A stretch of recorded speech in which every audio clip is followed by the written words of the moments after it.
It's time for Type 40, your Doctor Who podcast from the Spacebook for the Fandom Podcast Network. With me, Dan Hadley, Birmingham's King of the Geeks, your designated driver. I'm materialising again here with Doctor Who conversation on our free-speaking, big-thinking show for everyone. Whatever decade or century you started watching, reading or listening along to the adventures of our hero, Doctor Who. We talk about it all on this show, and there could even be the odd laugh or two along the way. It's Doctor Who's 60th anniversary year. Come and step into our TARDIS here on Type 40. Here we are again to take in all things space and time and space, and teeth and curls. This time, had to get that one in early, didn't I? And we'll get to him in due course as part of our Diamond Reviews. Another classic series story getting the Type 40 treatment here this time. Can't wait to get stuck into it. The classic series is full of all sorts of gems. Sometimes they're ones we've seen dozens of times. We know them line for line. Other times there's the little ones tucked away here or there that we kind of look through in episode guides and think, I'll get round to that one day. And it's those stories that are kind of surprising and delighting me the most. Could be a spoiler for later on. So I've got lots to get into, lots to share with my fellow travellers. So I'm going to bring them in. We've got you ready to brave the woodland and the pentagrams. At review 1977's classic Image of the Fendahl, starring the great Tom Baker. We've got him. He's here. Back again, Simon Horton. Well, greetings, and it's lovely to be back talking about one of my favourite topics, Tom Baker. I think I could talk about Tom Baker stories till the cows come home, quite frankly. And cows actually do feature an Image of the Fendahl. They do. I wonder if Simon's ready to talk about all this, but you're always ready to talk about the Tom Baker era and the Peter Dastiny. Always ready. I'm always ready to talk about any classic years, but Tom Baker is my doctor, and so has a very, very close place in my heart. And so absolutely, this is pure gold for me. This is proper Doctor Who. true Doctor Who. It gets no better than the Tom Baker years, in my opinion. Well, as you can see, the Doctor and his companion, the plucky, noble, savage Leela, they're still getting ready. So this is a point where we may as well remind them this is part of our Diamond Anniversary season of reviews of classic and new Doctor Who, all in the mix. And we know that this is far from the first word on any of this, and it's certainly not intended as the last word either. It's just the latest word on these classic chunks of Doctor Who's long history that we've probably, we've certainly double dipped, triple dipped on across various formats over the years, haven't we, Simon? And joining us again this time, I'm happy to say we have a regular panelist now. He's here and happy to cavort with us through the woodland of the 1970s and through Television Centre and the three-wall sets and everything that we love so much about 1970s Doctor Who. Yes, it's a real Time Lord, in fact, Simon. Indeed. Not like us pretenders. Yes, he's here. We've got him again. It's our mate Stephen Noonan. and here's we were talking about John Pertwee last time, and we've got him, Tom, in his in the Pertwee costume here. I don't know. Did I? That's the robot or end of Planet of the Spiders. Yeah, I've never seen one of those before. It's rather odd, isn't it, to see Tom without scarf? It is, well, of course, but of course, at the beginning of this story, it's one of those rare moments, isn't it, in the TARDIS, where he practically plays the whole scene scarfless. Yes. And you said Tom's your doctor. I'm sort of slightly schizophrenic about doctors because both John Pertwee and Tom Baker I consider to be my doctors. I started with John with the Sea Devils, and then had to make the extraordinary transition at the age of 6 to acclimatise to Tom Baker. But I have to say, and it's a bit of a cliche, but by about episode 2 of The Ark in Space, I'd accepted him. I never forgot John. Part of me always wanted Pertwee to come back, perhaps at times in Tom's era when it wasn't as I wasn't quite as enthusiastic as I was at other times. I felt more like that. But no, they are my two doctors. You know. But I think, I would actually agree with you on that, Stephen, that I think we are literally identical age. And so likewise, Almost I identical. grew up. Yeah. I grew up with John Pertwee, and I cried at the end of Planet of the Spiders when John Pertwee, in my opinion, when the Doctor died. As I saw it, I was heartbroken. So I would agree with you. I mean, to be honest, I would say that John, Tom, and Peter Davison are all my doctors. That's my absolute era. He's not greedy, Stephen. He's not greedy. Well, some people love them all, don't they? Equally, they do. You know, and that's and good for them. You know, I think I regard those four as they're the great icons for me. The masters. They are sort of, you know, the most remarkable ones. And there's others I like more or less than others. I mean, like you, I came to I was acclimatized to Peter Davison, and I liked particularly the early John Nathan Turner era, you know, from season 18, season 19, are two of my favorite eras. And we'd had a hell of a lot of Tom. We'd had 7 years of him, and Peter Davison was such an extraordinary contrast. Yeah. And in Davison's great defense, I've often talked a lot about how Pertwee was, you know, once he got beyond a few excesses in the first few stories of facial expressions and some comedy that he ironed out, he was always bang on the money of natural and playing it down the line of a particular sort of realism. Peter Davison the same, you know. Yeah, and Tom the same. Well, Tom, we'll talk about the I think the as I see it, the differences in Tom's performance as the era went on, as we talk about this story, because of course this story is at a turning point, isn't it? At a crossroads. It's the third story of a new producer's regime, and there's a difference of tone that's coming into the program. Because the series, I'm very conscious of the fact that I'm speaking to a couple of 70s kids here. Oh, yeah. And the series absolutely was in a transition phase. And it was one that was probably coming, because a show like Doctor Who that runs for decades, it's right that it does go through transitions and evolve and shift and move to the side, as long as it's moving kind of forward. But obviously, we're talking about the 1970s and what had occurred.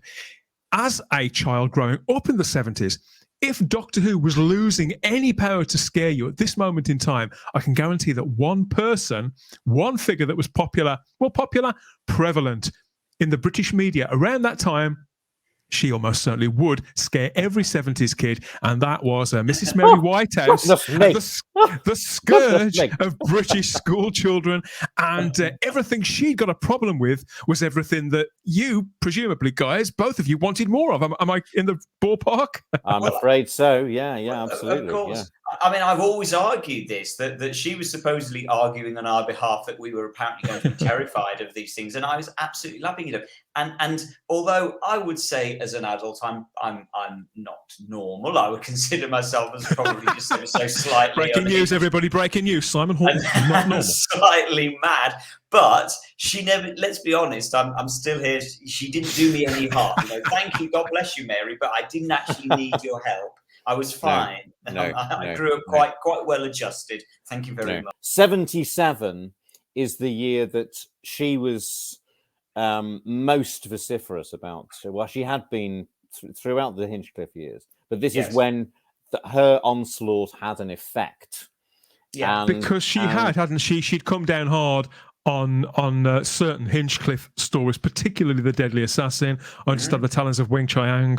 She was not happy with that either. So when you look back at these times, because Mary, for younger people who are listening, who are watching, you may not be aware that this is Mrs. Mary Whitehouse, and she headed up the National Viewers and Listeners Association, which has evolved all these decades on into Ofcom, hasn't it? It's a different kind of body, really. But it really was headed by this little old lady, this middle-aged to little old lady, who would appear constantly in the media, wouldn't she? Bringing program makers to task, Simon, and particularly the BBC. But when you look back on this time, Stephen, I mean, do you think that Mary and people like her were necessary evils, or were they had their hearts in the right place, or Well, or she were definitely. they? I think in her defence, and people like that, they felt very strongly. And bear in mind, given her age and everything, television had come into being as a mass influence on what people were doing all the time. It was the 20th century entertainment medium, but it had come into being during her lifetime, and people like her were concerned that, and what's fascinating, of course, is her views were shared by some quite unusual people. Nigel Neal, who was created horror sci-fi Yeah, TV, all of this really. was very, very vociferous about how that was fine after 9 o'clock at night for adults, but in his phrase, you don't turn the big guns on the children. And so he thought he was of her opinion. A lot of people, when she would sort of corral child psychologists. There were other child psychologists, famously for Doctor Who fans, on the Who's Doctor Who documentary in that very year, 1977. There was a child psychologist who was a Doctor Who fan who was talking about how he used Doctor Who with kids who had psychological problems. His name now escapes me. I've got one of his books somewhere. So there were, so there was this kind of debate, but a very, very sort of heated debate going on. What's fascinating about this time is throughout the 60s, there was an ethos coming from the Director General, Hugh Carlton Green, who's Graham Greene, the novelist's brother, who was very, very permissive, laissez-faire in terms of what program makers should make, i.e. the people who got those positions, the BBC producers, directors, writers, were given their head to go away and make what they wanted to make. And there's another fascinating phrase of his, Hugh Green said, "We are polite to Mrs. Whitehouse, but we do not let her into the building."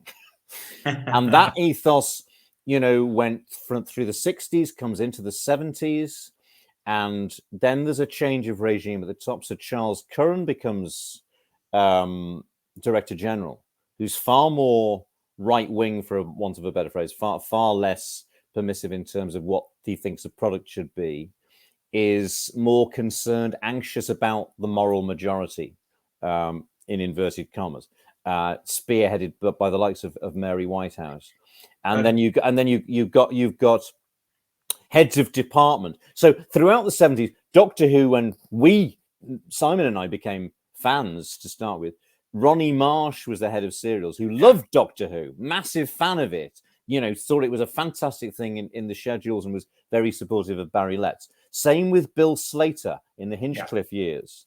Then, at this time, they get anxious about Mary Whitehouse at this time. There's a difference of ethos coming from the top, and it's then Ian MacDonald who takes over from Ronnie Marsh, I think, is also much more cautious, and it's he who moves Hinchcliffe in 77 after the White House onslaught about Deadly Assassin, the row about that. And Graham Williams is brought over from a series called Target, a police drama with Patrick Mower.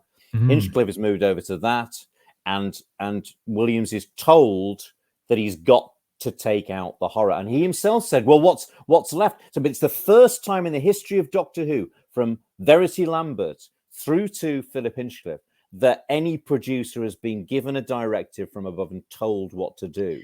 And it is quite remarkable, because, as you say, Stephen, literally Hinchcliffe and Williams literally get swapped. Graham Williams had developed sideways. Graham Williams had developed the series Target, so it was his series, and he had no desire to go on to Doctor Who. And no Philip desire Hinchcliffe at all. certainly had no desire to leave Doctor Who at that point. No. And so they were literally, there was no choice for either of them. They were literally switched over.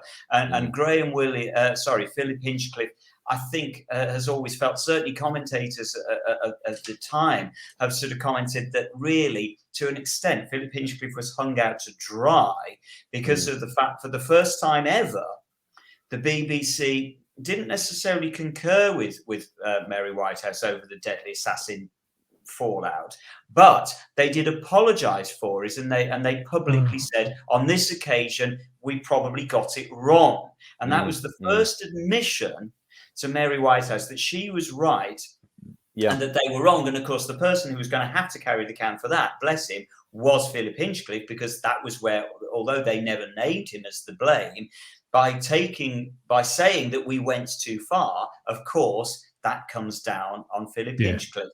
And so I think there is a feeling that he was kind of maybe unwittingly on the BBC's part, but he was hung out to dry, and so they had no choice but to move him from Doctor Who, and we were robbed of the fourth Philip Hinchcliffe series, which I think would have been it's interesting, isn't it? That's one of those parallel universe speculations. Yeah. What would the fourth Hinchcliffe season have been like? It's interesting when he's interviewed about it.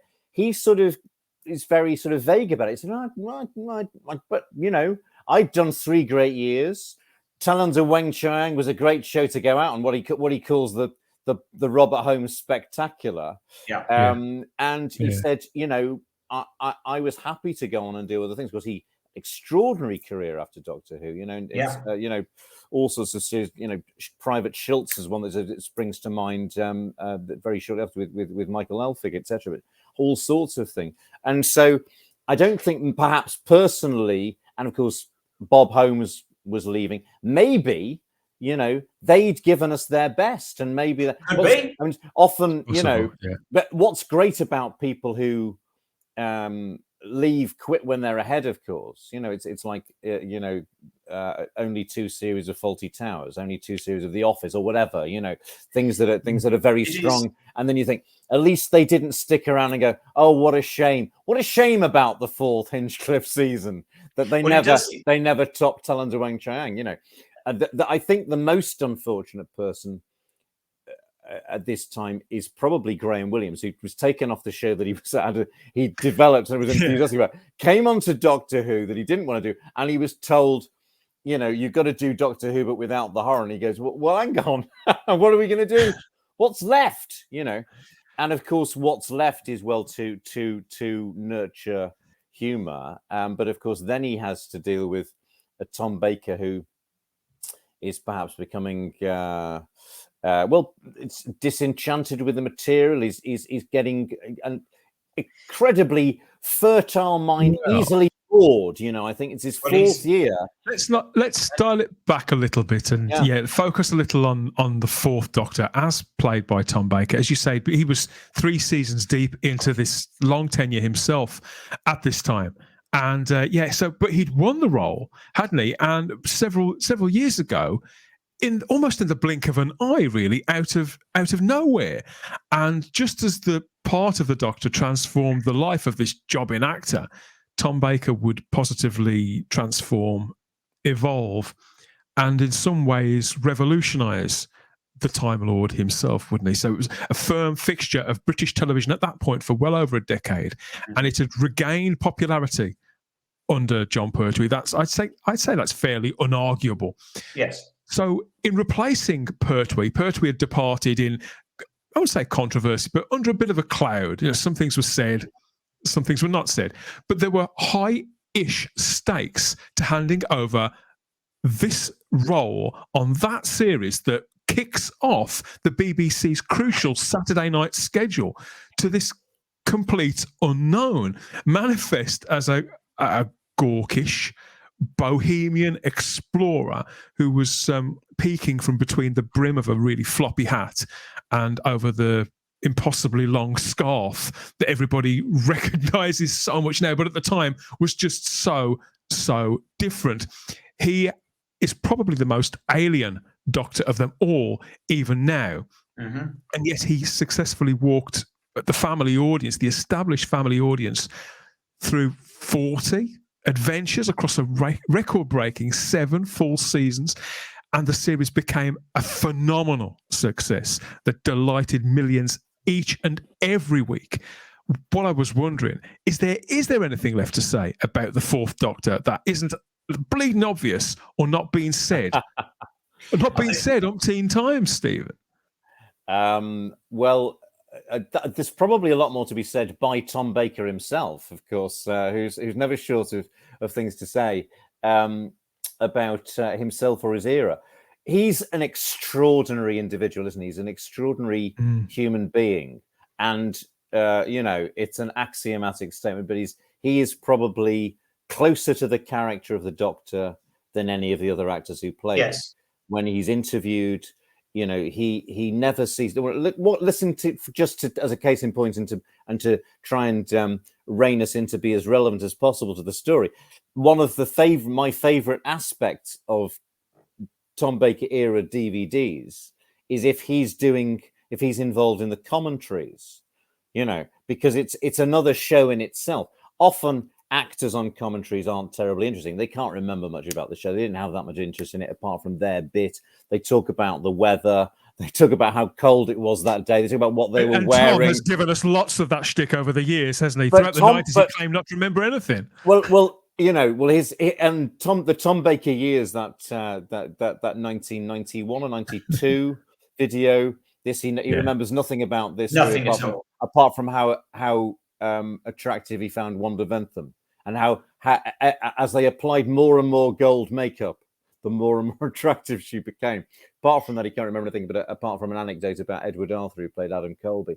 But there's always, and he runs rings around the other actors there who often don't understand, because he's just made of irony, isn't he, Tom Baker? So they won't understand what he's saying because he's constantly sort of making jokes and subverting the whole situation, and that is quintessentially Tom Baker.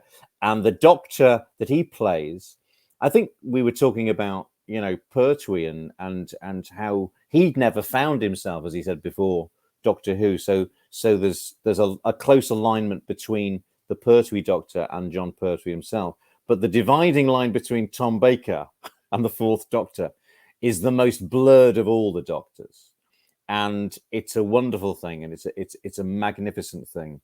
And he is by far, I think, for me, regardless of that, I think 7 years was perhaps too long for anybody. There are times at which I think that he's not as focused as others, but taken all in all, he is quintessentially Doctor Who. And that look, there are, I think, 3 icons in the history of Doctor Who, instantly recognizable images for everybody, in society and culture. One's the police box, one's the Dalek, and the other one's him in that costume. They're instantly recognized as Doctor Who. And that's why I would sort of say that I think there is an argument to be had that we would not still have Doctor Who in the 21st century without if him. It wasn't for Tom Baker, because and obviously it's another parallel universe. What if we will never know? But I think there is an argument that we might not have Doctor Who today if it wasn't for Tom, simply because as you say, Stephen, the Tom Baker Doctor, the Fourth Doctor, is just still in everybody's mind. It doesn't matter what has gone before, what's gone since. That image of the long scarf, the floppy hat, the boggle eyes, the mad hair, that still is the image that everybody comes up with in their mind when they think of Doctor Who. So whilst you're right, Dan, the John Pertwee years definitely had, I think, consolidated the show in the minds of the public. It was the Tom Baker years that took it literally stratospheric, to the point where everybody, in the same way that with David Tennant, exactly the same as with David Tennant years, everybody was aware. If they weren't watching Doctor Who, you just simply couldn't avoid it. Everybody knew of it. It was always in the public conscience. And so I think that possibly had any other actor, who knows, we don't know, say it's a sliding doors moment, but had somebody gone into that role after John Pertwee that didn't have the same qualities that Tom Baker did, that really set it in the minds of the public as Doctor Who is an entity, I think it might have ended with that particular Fourth Doctor, whoever that would have been. It would have just drifted away. It wouldn't have died. It wouldn't have died terribly, I don't think. But I do think that Tom Baker being there at the time was the one thing that made Doctor Who what it is still today, which is quintessentially British, and a quintessential part of British culture. And it hadn't been that up until the point that Tom Baker took over. However popular it was the Tom Baker years that made Doctor Who part of British culture. And that's why I think maybe the BBC wouldn't have revived it in 2005 had it not been that Tom had striven that success that then meant that Peter could take over and then Colin Nelson. I squarely place. Let's not forget, Simon, that if you look at interviews of people who were involved in 2003, 2004, around that time, but in particular Mal Young, who was executive producer of Doctor Who at that time, above Russell T Davies, he found it almost unthinkable to bring back Doctor Who without Tom Baker. It needed some persuading from Russell T Davies not to attempt to reinstall this actor in that role. This was decades after he'd last played it. You know, it was that strong, that impactful an image, and that lasting and longer shadow. In some ways, Tom Baker, even at the time, he seemed like the most unlikely of heroes. When you look back through his life, I mean, Thomas Stewart Baker was born in Liverpool in January of 1934, one of three children to a merchant seaman and a barmaid. And he had an incredibly unconventional life, practically from the beginning. He was supposed to be evacuated, wasn't he, along with all the other children during the war? But his mother just wouldn't let him go, as she didn't want him to leave her side, so she kept him at home. So most of the other children were evacuated, and he spends his time going through, obviously, wartime was a very harsh, very bleak and unforgiving domain, wasn't it? It was very, very exposing of everybody, let alone a child. And he would pick his way through the rubble of bomb sites for old shells and casings for various things. That would not have been the average childhood. And from then, you know, we all know the stories about how he, for a time in his teens, he was a monk. And then he went to work in the Army Medical Corps, during which time he spends his spare time reading. He's a voracious reader. He was then, and I understand he still is now, and also performing in amateur dramatics, which was how he ultimately ended up becoming an actor. But he worked multiple jobs for the best part of 20-odd years, didn't he, in between these acting roles, persevering and gradually sort of catching the eye of just people, influential people who would latch onto him, such as Sir Laurence Olivier, who petitioned for him to get a particular role, didn't he, with the National Theatre? Mm-hmm. And I think that you know that what we've got to remember with Tom is that, as you say, Dan, he was a jobbing actor. He was filling in all these jobs in the meantime, and so he could so easily have drifted away. Yeah. And then, you know, I'm always left wondering with Tom. I think it's fair to say that Tom is one of the last living British eccentrics. I can think of very, very few left alive now, true British eccentrics. And I'm always left wondering how much of that is genuinely, originally at the core of Tom Baker, and how much of it is, as you say, Dan, part of that sort of non-conventional upbringing as a child. He's had some remarkable experiences through his life. How much is he a product of his life, or how much is his life a product of him? I'm always left wondering. Being a child that's not evacuated when everybody else is, immediately that must have isolated him. Immediately. Yeah, absolutely. Of course it did. And so it cast him in a completely different role. And as I say, some of the other stuff that he was doing as a child, the things that he was involved with in the Catholic Church, that he was sort of encouraged, if not sort of pushed into by his mother. All of those things have sort of shaped him. And he's always said, one of his favourite stories that he always tells is how he began acting when he was very, very young, standing as a pallbearer at the side of graves, crying to get paid, because he knew that by if he stood there as snivelling, crying, somebody there would think that he was upset by the death of this poor person, and so he'd get a sixpence. And as his performance got better, he got more and more money, and that was sort of what started to get him into thinking about acting.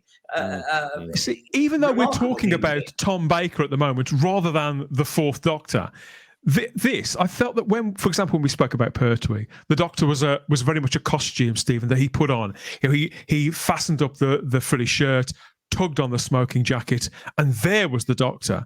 I don't think that the Fourth Doctor and Tom Baker are so one and the same. It didn't really matter what he was wearing. We are talking about one and the same individual, if you know what I mean. Yeah, well, I think what's interesting about Tom Baker, everything's interesting about Tom Baker, but there are moments of great synchronicity, dare I say, serendipity, to use a very Doctor Who word, in certain actors' lives, certain people's lives.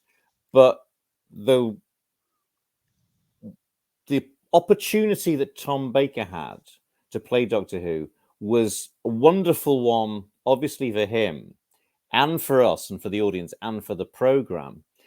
But one wonders, if he hadn't got Doctor Who, what sort of a career could he possibly have had?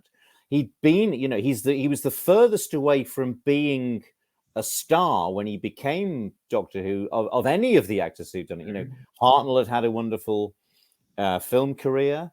Troughton was a very, very successful character actor when he became Doctor Who and went back to being one afterwards. John Pertwee was a star of the radio, a vaudevillian, etc. Tom Baker was a jobbing actor, and there's the photograph of him working on a bloody building site and having had, as he said, a flirtation with international filmmaking with Antony and Cleopatra, not Antony, but Nicholas and Alexandra, playing Rasputin, various sort of B-movie horror films like The Mutations and Vault of Horror. He was very, very fortunate in that when this opportunity came along to go and meet Barry Letts, because Barry Letts kept sort of offering it to people who couldn't find the right person, and they were sort of getting worried about time. He sends a letter to Bill Slater famously while he's on the building site, and by pure luck, the Golden Voyage of Sinbad is playing around the corner, so they can go around and check out if he can act, and they see this bloke's got charisma. But Barry Letts goes in and tells Elizabeth Sladen. She's never heard of him, of course. But I often think, looking at Tom Baker in other parts, things he went on to afterwards, Pertwee was fortunate to get a second great sort of TV stardom role in Wurzel Gummidge. There wasn't another one that came along for Tom Baker. Tom Baker continued, and long may he continue to be Tom Baker, the Fourth Doctor. I often think when I see him in other parts, he's too big and bizarre to play human beings. It is extraordinary. So it was just a wonderful moment that the perfect part that he is probably more perfect for than any other actor came along for him to play. And I'm sort of very dubious that without Doctor Who, he could have found anything that was anywhere near as right a fit as this. It was just one of those wonderful moments of magic.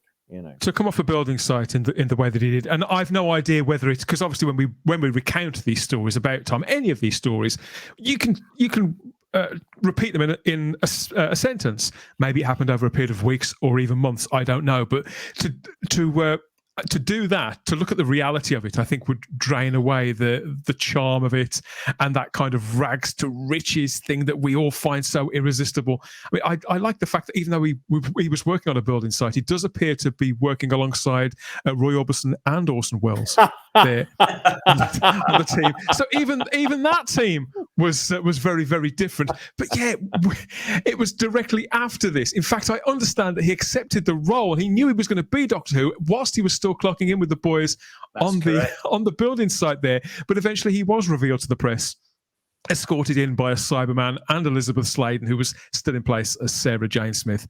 And the rest, I suppose, was history happening before the nation's eyes there as this person who they'd never clapped eyes on before, or at least not as themselves, was presented to them as their new Saturday night hero, Simon. And of course, what we've got to remember with all of this is he didn't go down desperately well in that first season. When you look at some of the audience research reports for the first season, people were a little bit nervous about him, the fact they didn't know who this bloke was, that he was a little bit too manic, that they just didn't warm to him. Some of them did, but a lot of them didn't warm to him. We look back at it now and it's extraordinary to think that there is anybody out there that didn't just love Tom Baker from the very first second he appeared in Robot. But actually, there were people that were resistant to it and didn't warm to the performance at that point in time. I remember because people thought Pertwee had been there for a long time. Yeah. Well, he had a long time, in televisual terms, 5 years is a very, very long time. I remember the very first day that Robot was transmitted, and I was 6, and I was being babysat that evening by the girl around the corner. Have I told this story before to you? No. This and my babysitter had a very famous uncle because she was called Elizabeth Rossiter. Okay. Can you work out who the uncle was? Right. Round the corner was Joan Rossiter, who was the widow of Leonard Rossiter's brother. Leonard Rossiter, who's famous for Rising Damp and Reginald Perrin, etc. And his brother was an astronomer at Bidston Observatory who died prematurely, left the widow Joan and 2 daughters. Elizabeth was a teenager who used to come around and babysit for me. And she came round, and the first thing she said when she came through the door, she said, "Did you see that idiot playing Doctor Who tonight?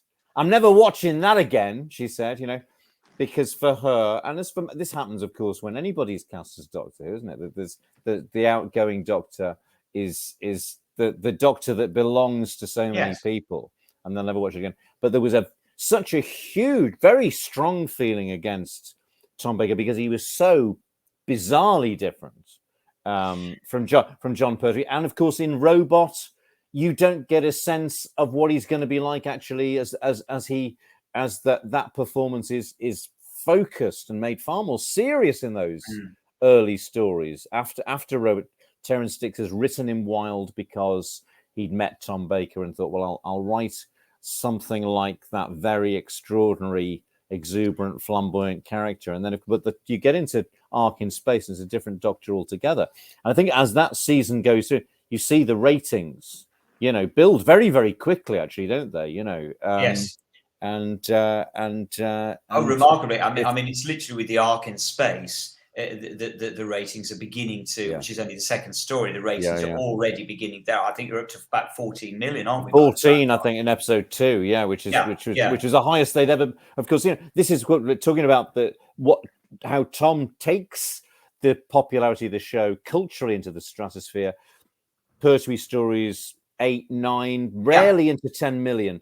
Yeah. From not long after he's taken over, it's 10, 11, 12, 13, 14 million, and whether we count City of Death and all that because of the ITV strike is another question altogether. But however, throughout the era until it's only the last series, that season 18, which has lamentable figures for reasons that we don't need to have to discuss now. But no, it becomes a completely different phenomenon, doesn't it, under Tom Baker? Yes. And I think everything you said is correct, and it's an interesting speculation that would we have Doctor Who without the stratospheric success that it reached in his era? That would it have lasted as long as it did? That's in the 70s and 80s. Would it have got to 89? I don't think it would. I don't think it would. No. It might have trundled along quite happily with again sort of 7, 8, 9 million viewers, and it might have continued up. But I just don't think it would have become intrinsically linked in the British psyche and within and such an integral part of British culture if it hadn't been for Tom Baker. Because let's make no bones about it, it's with Tom Baker that the figure of the Doctor becomes a British icon. Yeah, the figure is not an icon up until that point. It's a fictional character that a lot of people know and love. But it is with Tom Baker that truly the character of the Doctor becomes iconic and an icon in every sense of the word. Yeah. He affected the audience and they affected him, and he stays affected, I think, regardless of how he claims to have forgotten about the show during the 90s. Can't remember any of that. It's not to be doubted that the effect that he had on people and that was reciprocated, that never left him.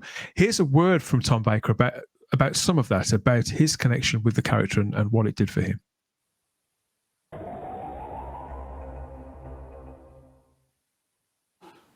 if what they say is correct, that you really kind of started to embody Doctor Who. People actually really believed that you were Who, and you would walk around and and children would see you and you were Doctor Who to them.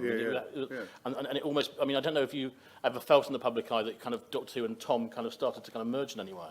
Well, yes, they did. I mean, they did merge entirely. I was the man myself, and because I had such a tangled private life, and suddenly it was better to be Doctor Who than to be Tom Baker. And so if I'd been Tom Baker in real life, people would have nodded or not. But as I was Doctor Who, people applauded everywhere. It was incredible, you know, to just go into an off-license and the guy would give me a standing ovation. There'd only be him and me there. And I took to it like a fish to water. It's no use my saying, you know, it just embarrassed me. It didn't, it absolutely delighted me, you know. The thing that I always find so remarkable about Tom Baker, when we look at him nowadays, that's what we see. We see this very ebullient, outgoing, very friendly guy that's really in love with the part. But I still remember so clearly seeing him at Longleat in 1983 at the celebration, and he was nothing like you've just seen there. He was very. He almost looked broken by Doctor Who. It looked like it had broken him, in that it was impossible to tell whether he was upset that he'd left the show that he loved, or whether he was glad to leave the show because it had made him so unhappy. It was really. But I remember, how old was I? About 15 in 1983, watching him, as I say, at Longleat celebration.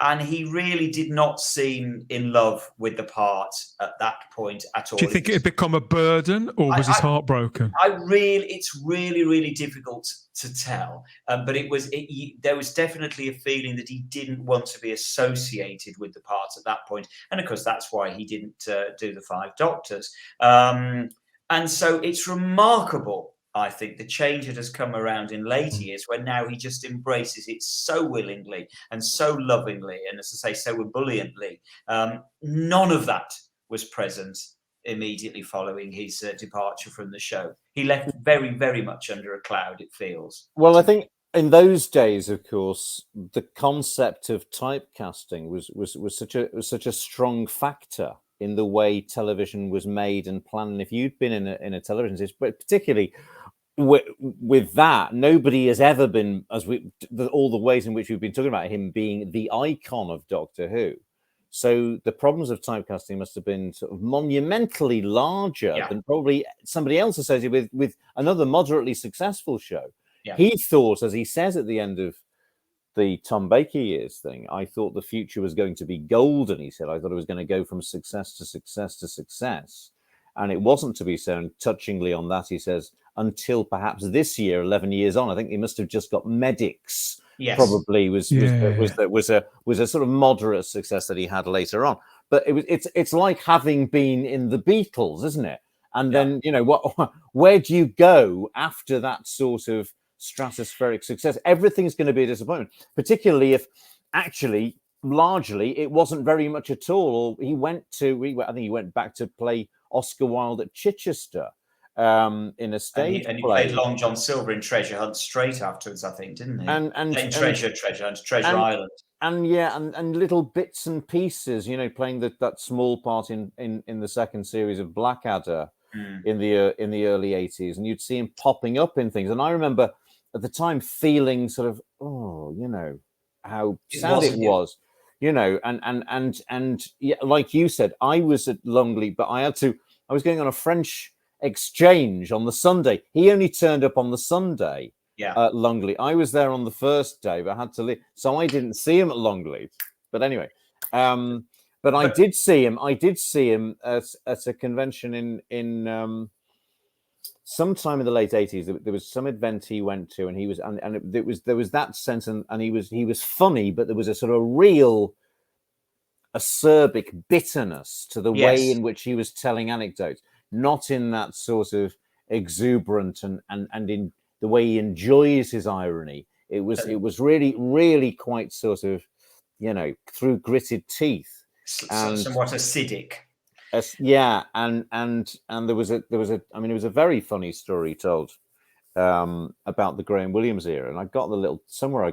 I'll find the dictaphone with it, which is very funny. But it's a different sort of humour than the sort of humour that he's often irreverent. He's often what now would be called inappropriate. He's outrageous, but there's a kind of enjoyment of it. There was a sort of there was a kind of there was a sort of cynicism. That's right. Yeah, cynicism. Cynicism is a good word. To him, because I think that it bit him hard. That he'd gone from the greatest success imaginable to practically what felt like a void, probably afterwards. Well, also, you can't help wondering if maybe that last season 18 with John Nathan Turner did just bruise him too much, because although they got on okay, I think that they both admitted that they sort of clashed as personalities during the time that Tom was on that last season, and so I think that maybe Tom was just sort of a victim of his own success. He'd been so huge, by his own admission, he'd become very, very proprietorial about the role,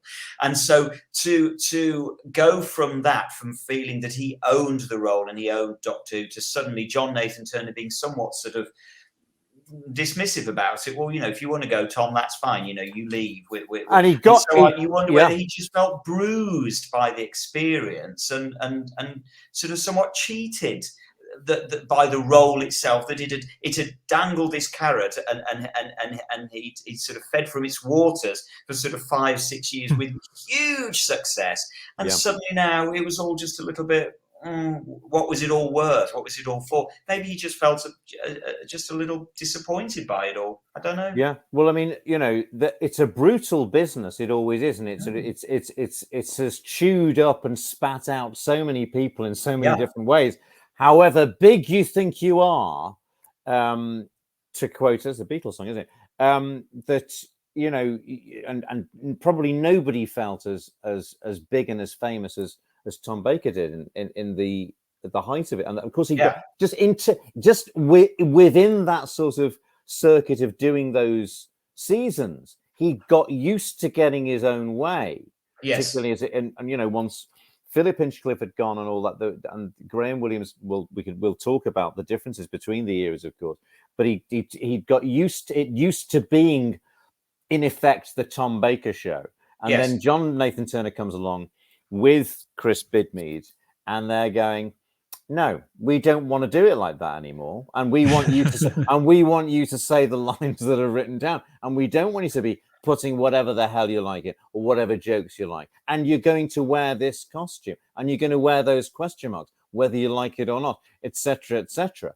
And suddenly playtime's over. He was feeling straitjacketed. Now, I think personally, aesthetically, that last season, there's some of my favourite stories, and the focus and the control that's brought to Tom in that is greatly to the benefit of the performance. But it probably didn't bloody feel like that to him at the time. Pretty sure it didn't. I know a guy who often talks about the Tom Baker era with as much frustration as glee. He's a podcaster as well, and so I'm not going to take ownership of this. But he always says that because the Tom Baker era ran for so long, he was in the part so long, living with that role for so long, and vice versa, that we get 3 different Toms, and you never really know which one you're going to get. So you either get scary Tom, you get goofy Tom, or you get grumpy Tom, and and they sort of rotate. But obviously, there's a lot more of the grumpy towards the end. I think that's pretty accurate, that throughout those 7 years you see fleetings of grumpiness and fleetings of goofiness at either end, and it does form almost a shape of its own, Simon. Oh, undoubtedly. I've always said this, that there is a huge graduation from season 12 to season 18. You see a completely different Doctor, and it does develop. And I've always said of all of the Doctors we've ever had, Tom's is the only character that has developed, that did develop. And I always find it so strange that Tom is the one who says that as an acting role, there's very little you can do with it. You can't develop it because of the role.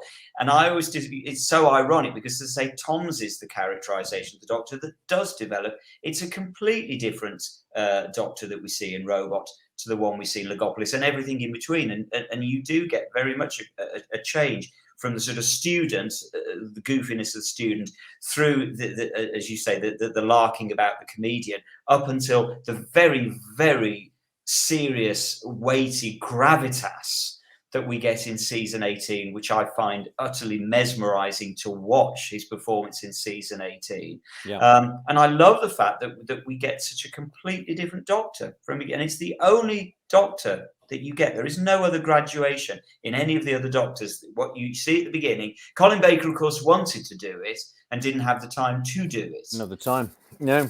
So Tom's the only one that we see that change in.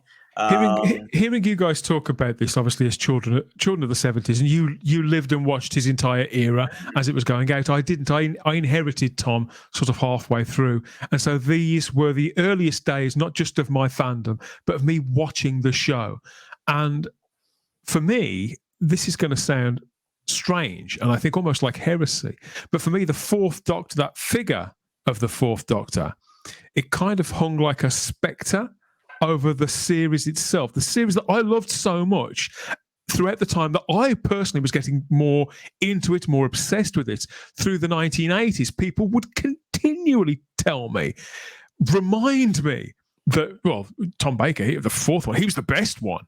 And it's not that I didn't believe them, more that it was of no use to me whatsoever to keep harping on about it. I could remember very hazily some of those stories, but I couldn't see them to go and find out if they were right or not, or whether if that was received wisdom, because there were no repeats, there was no VHS. So it was all academic. I was happy with what his successors were doing, up to the point that after a few years, I started to resent the Fourth Doctor for a while. Him not turning up to the Five Doctors was probably part of that. But each time I caught a clip of the Fourth Doctor, the magic was all too apparent, and the way his character imprinted on a generation, not just of kids, the parents too. It was everybody, and people living abroad outside of Britain too. It was undeniable. So once those VHS tapes did start getting released and the Fourth Doctor became accessible to me, those stories, when I'd look at the list of what was coming next in TV Zone or DWM, when I saw a Fourth Doctor release listed for June or August or whatever, that was a release that I could bank on, because I was a completist. I bought them all, but I enjoyed some more than others, particularly on a first watch. But there were so many flavours to this era, and it was firing on so many cylinders, and all those versions of the Doctor, all the creatives that were involved, I was captivated, and I became all too aware that this was the Doctor. This is, just as he said, day one, the definitive article. There was none quite like him, because there was no one quite like Tom Baker. It's probably that simple, Stephen. Yes, and you know, I have very, very particular feelings about the different phases of the Tom Baker era, and it's fascinating that we're going to be talking about a story from season 15, because I suppose, you know, as a child of Pertwee, if you like, for want of a better phrase, I had got used and addicted to Doctor Who being very scary, or about jeopardy, which is actually a favourite Philip Hinchcliffe word, and its priority, its mission statement was about being very, very unnerving and eerie. Yes. And anything comedic was somehow there to support that element of the eerie and the strange and the dark.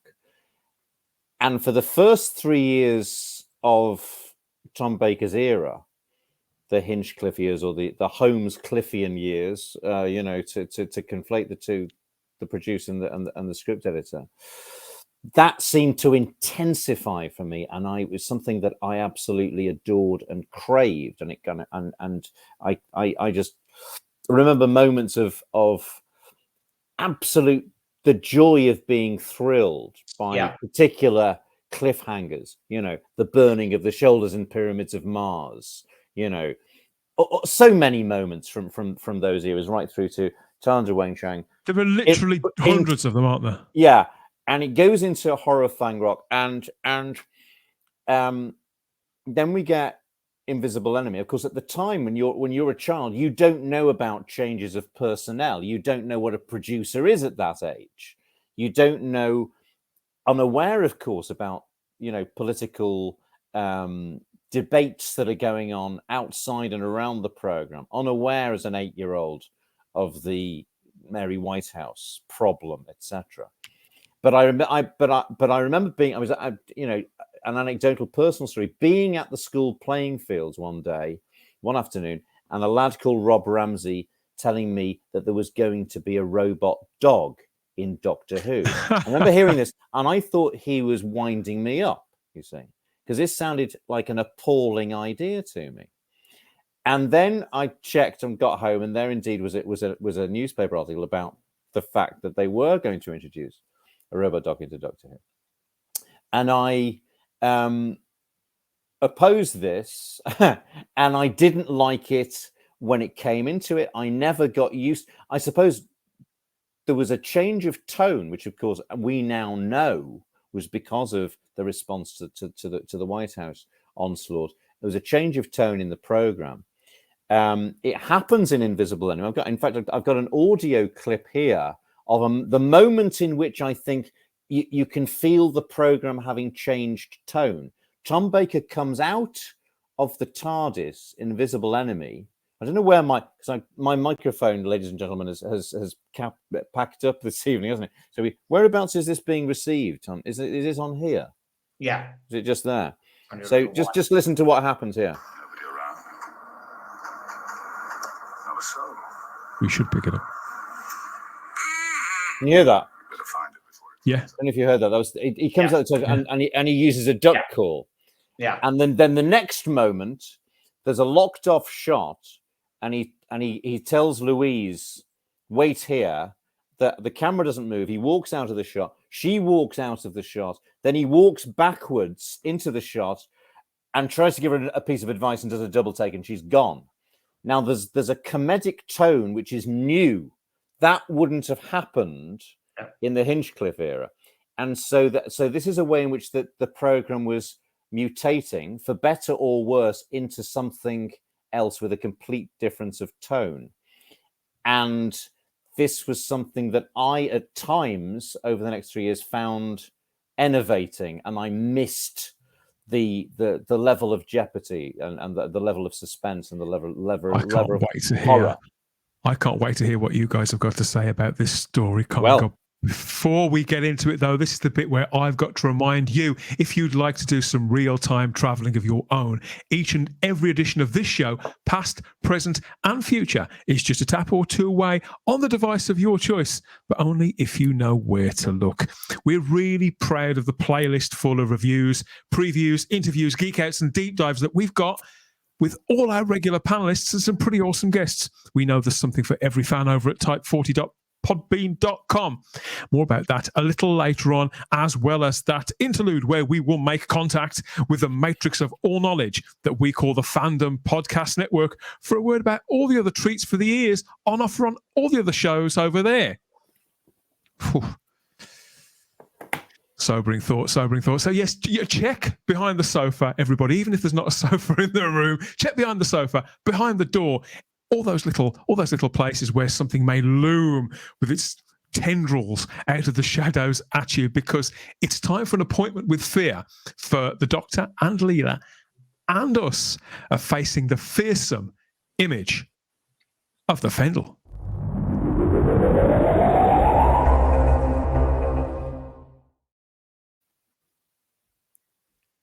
Yes, classic Doctor Who at the height of its powers, some would say, and a curious story here.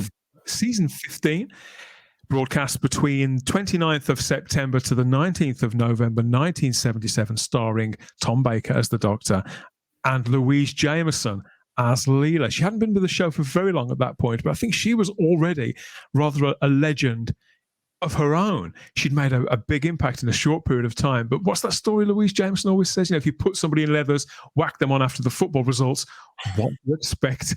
What do you expect to happen? But yeah, this story is a curious one, as you say. There's a very precise balance of elements here. But before we touch on all of that with a deep dive review, Simon's going to remind us what it's all about, just in case you haven't seen it for a little while. A sonic time scan draws the TARDIS to Fetch Priory on Earth, where a group of scientists are intent on analysing an impossibly ancient skull. But when their technology combines with the evil of Fetchwood, it brings to life a terror that has lain hidden for 12 million years, a nightmare from the Time Lord's past, threatening to devour all life in the galaxy. Bloody hell. Is it too late to turn back? Can we pick something else? It is perfect for Halloween. It really is a perfect show for Halloween. Oh, yes. So this one, it's a 4-part story written by Chris Boucher and directed by George Spenton Foster. I always get the Spenton and the Foster the wrong way around. So a curious pairing. Spenton Foster had directed on the show practically since the beginning, hadn't he? Chris Boucher was very much a new broom. He'd created the character of Leela, hadn't he, for the Face of Evil. So this wasn't his first Doctor Who story. But in some ways, it's very different from what he'd done before. And yet his prints, his way of building characters is all over this, I think. Undoubtedly, this is his third script for Doctor Who, and of course his most celebrated is The Robots of Death. That's the one everybody remembers, probably closely followed by The Face of Evil, and this is the one that Chris Boucher wrote that sort of people forget about, bizarrely. And of course, following on from writing Image of the Fendahl, he went immediately on to be working on a script editor on Blake 7. And so that's why, for example, when rewrites needed to be done on Image of the Fendahl, he wasn't around to do them. They had to be done by the Doctor Who script editor, which at that point was Anthony Reid, because he was just coming in and just taking over from Robert Holmes. And so Boucher was not around to do the rewrites on this story. He was far too busy on Blake 7. And that's why we never get another Boucher script on Doctor Who, which is just a tragic shame, because I think his 3 scripts of Doctor Who are some of the best. They're right up there for me. But we were wrong with them, and Blake 7 won Chris Boucher instead. Well, it's interesting that the Blake 7 factor, of course, in the history of Doctor Who at this time in the mid-70s. Now, Graham Williams has got a lot of difficulties on his plate. He's been told what to do by the powers that be for the first time. He's going to take the horror out of it. But also, of course, Doctor Who is being drained of personnel in many ways by this new show. Yeah. David Maloney, probably the strongest Doctor Who director of the Hinchcliffe era, goes to produce Blake 7. And so you lose David Maloney as producer. A lot of other of the great directors of the previous era. There's quite a tight group of directors who were directing again and again. Michael Bryant being one of them, because he goes off, doesn't do another Doctor Who, does a lot of Blake 7 after this. Douglas Camfield, one of the greatest Doctor Who directors, the last one he did was Seeds of Doom. People like Lenny Mayne doesn't do another one. Rodney Bennett, who only did 3 Tom Baker ones, doesn't do another one.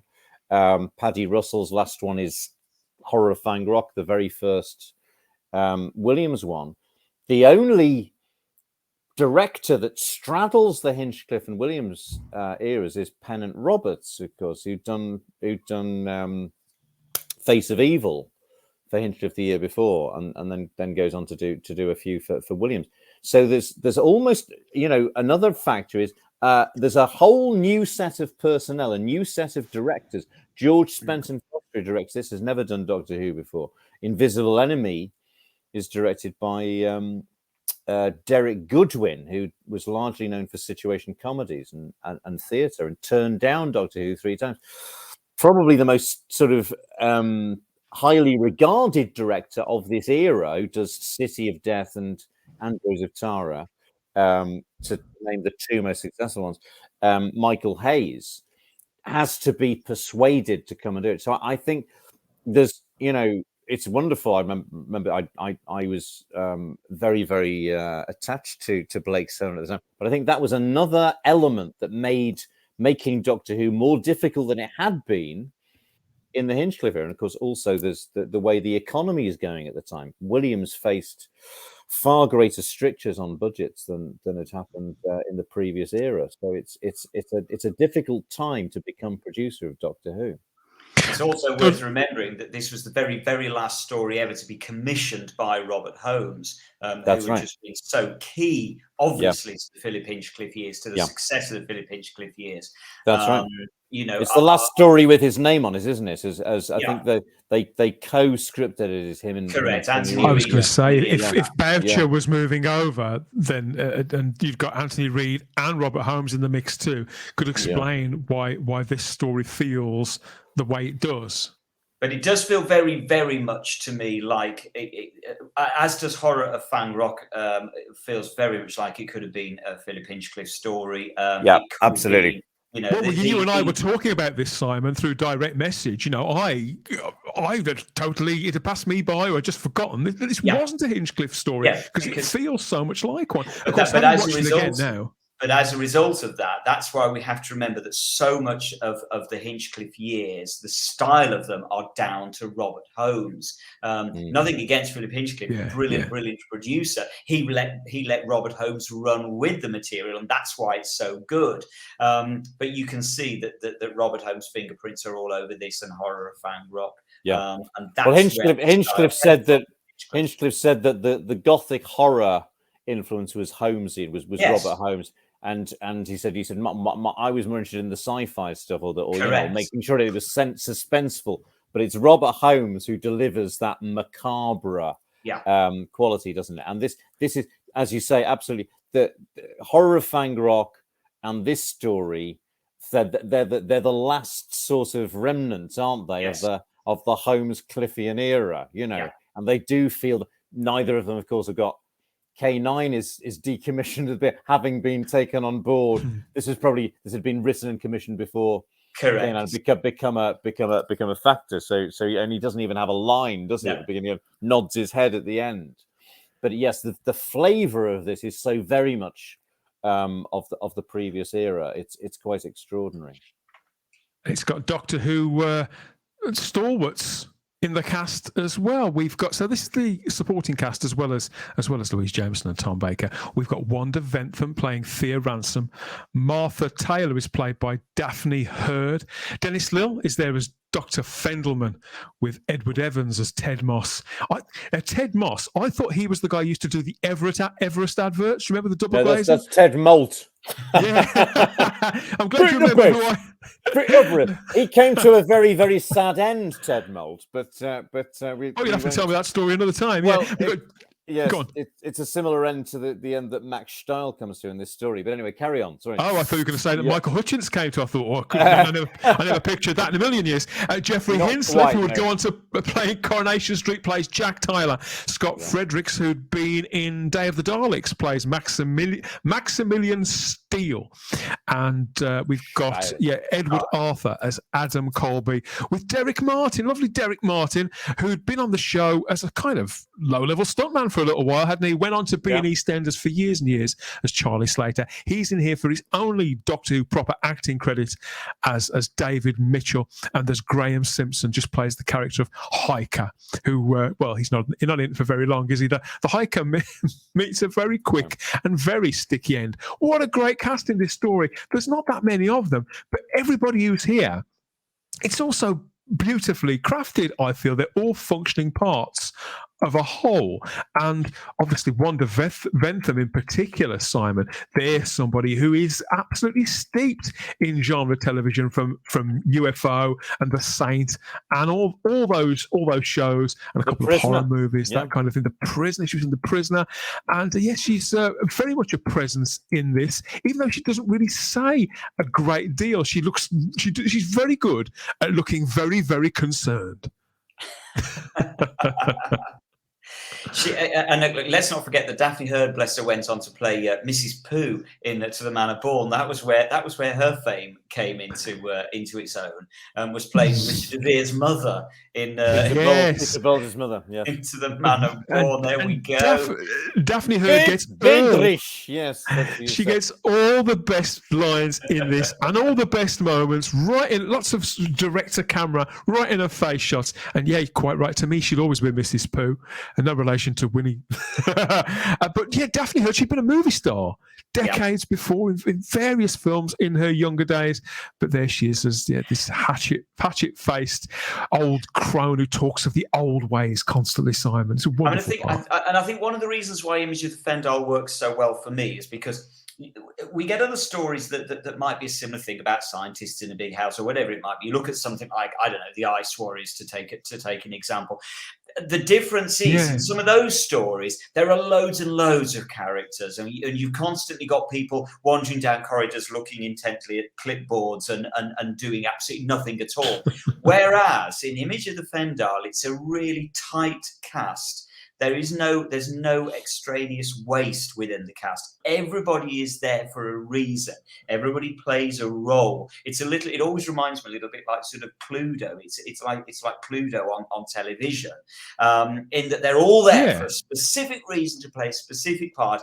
And so just as Boucher did with Robots of Death, they all have very, very specific characterizations and very specific reasons to be there to move the plot forward. There's no wasted character, but he writes them so deftly that you don't realize that actually he is sort of in effect playing Cluedo, and he's just moving all the pieces around and giving them certain characterizations because one of them has to be Professor Plum and one of them has to be Colonel Mustard. But you're not aware of that. He does. I suppose, Simon, to the naked eye, and I always fall for this whenever I watch this, it's Dennis Lill playing Dr. Fendelman. He's got the sinister name. He's got the sinister facial hair. He's got the scowl and the accent. You know, in old television, you didn't trust people with accents like that, and so you have him down as the wrong one, don't you? And he's not the villain. He's not the most evil person there. He's not very nice, is he? They're the pretty boys are the nasty ones. Well, I think Max Stell is the Satanist, isn't he? Adam Colby's pretty innocent. Yeah, he might be a little bit irritating, Adam, but he's an innocent amongst them, as is Wanda, of course. But certainly, Fendelman is really there very much. He's a very, very wealthy scientist. That's why that's why this whole setup is there. And so he's that typically sort of British misguided character. You know, in typical British sort of dramas, he's just the misguided character, isn't he? He's got good intentions, but maybe not the best possible ways of going about doing it. It's a more self-centered way of doing it. But he's not truly a villain. But it's the way Boucher sort of blindsides us somewhat and misleads us. I just think he's very, very good at writing those kind of scenarios that are sort of twisty-turny, that you're not quite certain where you. I don't think any of us in the first sort of half of episode 1 of Image of the Fendahl, it's impossible to work out where we will be by the end of episode 4. Yeah, he's very good at taking us on a very, very twisty-turny journey that we hadn't seen coming. It's not. There's nothing predictable about Image of the Fendahl. Nothing at all. I think and that's one of the things I love. One of the most arresting and powerful episodes of my childhood was episode 1. It's interesting how certain episodes stand out in your mind, and it's, again, whenever I watch it, it's almost like I enjoy that first episode more every time I watch it, because it gets more and more like my memory of it. Yes, and it's an astonishingly minimalistic episode, isn't it? In terms of there's almost no incidental music. No, it's Dick 30 Mills. seconds. There's 30 seconds. It's under Mother Tyler, isn't it? In the kitchen when she's saying later or sooner. But aside from that, it's just Dick Mills with the sound effects, so that extraordinary sound that he's got with the glowing skull, the beautiful way Wanda Ventham's face is mixed with the skull, And my very specific memory of this is there were some kids we were supposed to be going to a fireworks display, and I was delaying the party by saying no, and I wouldn't come out until this episode was over, because I was absolutely hypnotized by that first episode. And the thing that's odd about that first episode is the Doctor and Leela don't come into it hardly in it at all. Minutes. No, they're not in it for the first 5 minutes of it, and the cliffhanger to the end of episode 1 is just one of the most terrifying things. I still maintain anybody to sit through that without being terrified. Yeah. It's just beautifully done. And if you haven't seen the end of episode 1, I'm not going to spoil it for you. But it's just because it just sort of sweeps. It just sweeps up, doesn't it? It's not just one. It's not just one cliffhanger, either. Correct. That's correct. So it's firing in a double-barreled way. If that isn't literally, it's beautiful, and it's beautifully orchestrated. It's one of those beautiful moments where yet again Boucher has got all of the players in all of the right places at all of the right time to just absolutely kick the stool from under you as a viewer, and it's beautifully done. As opposed to the stool that's kicked from under Tom at the beginning of episode 3, which is a resolution to another cliffhanger.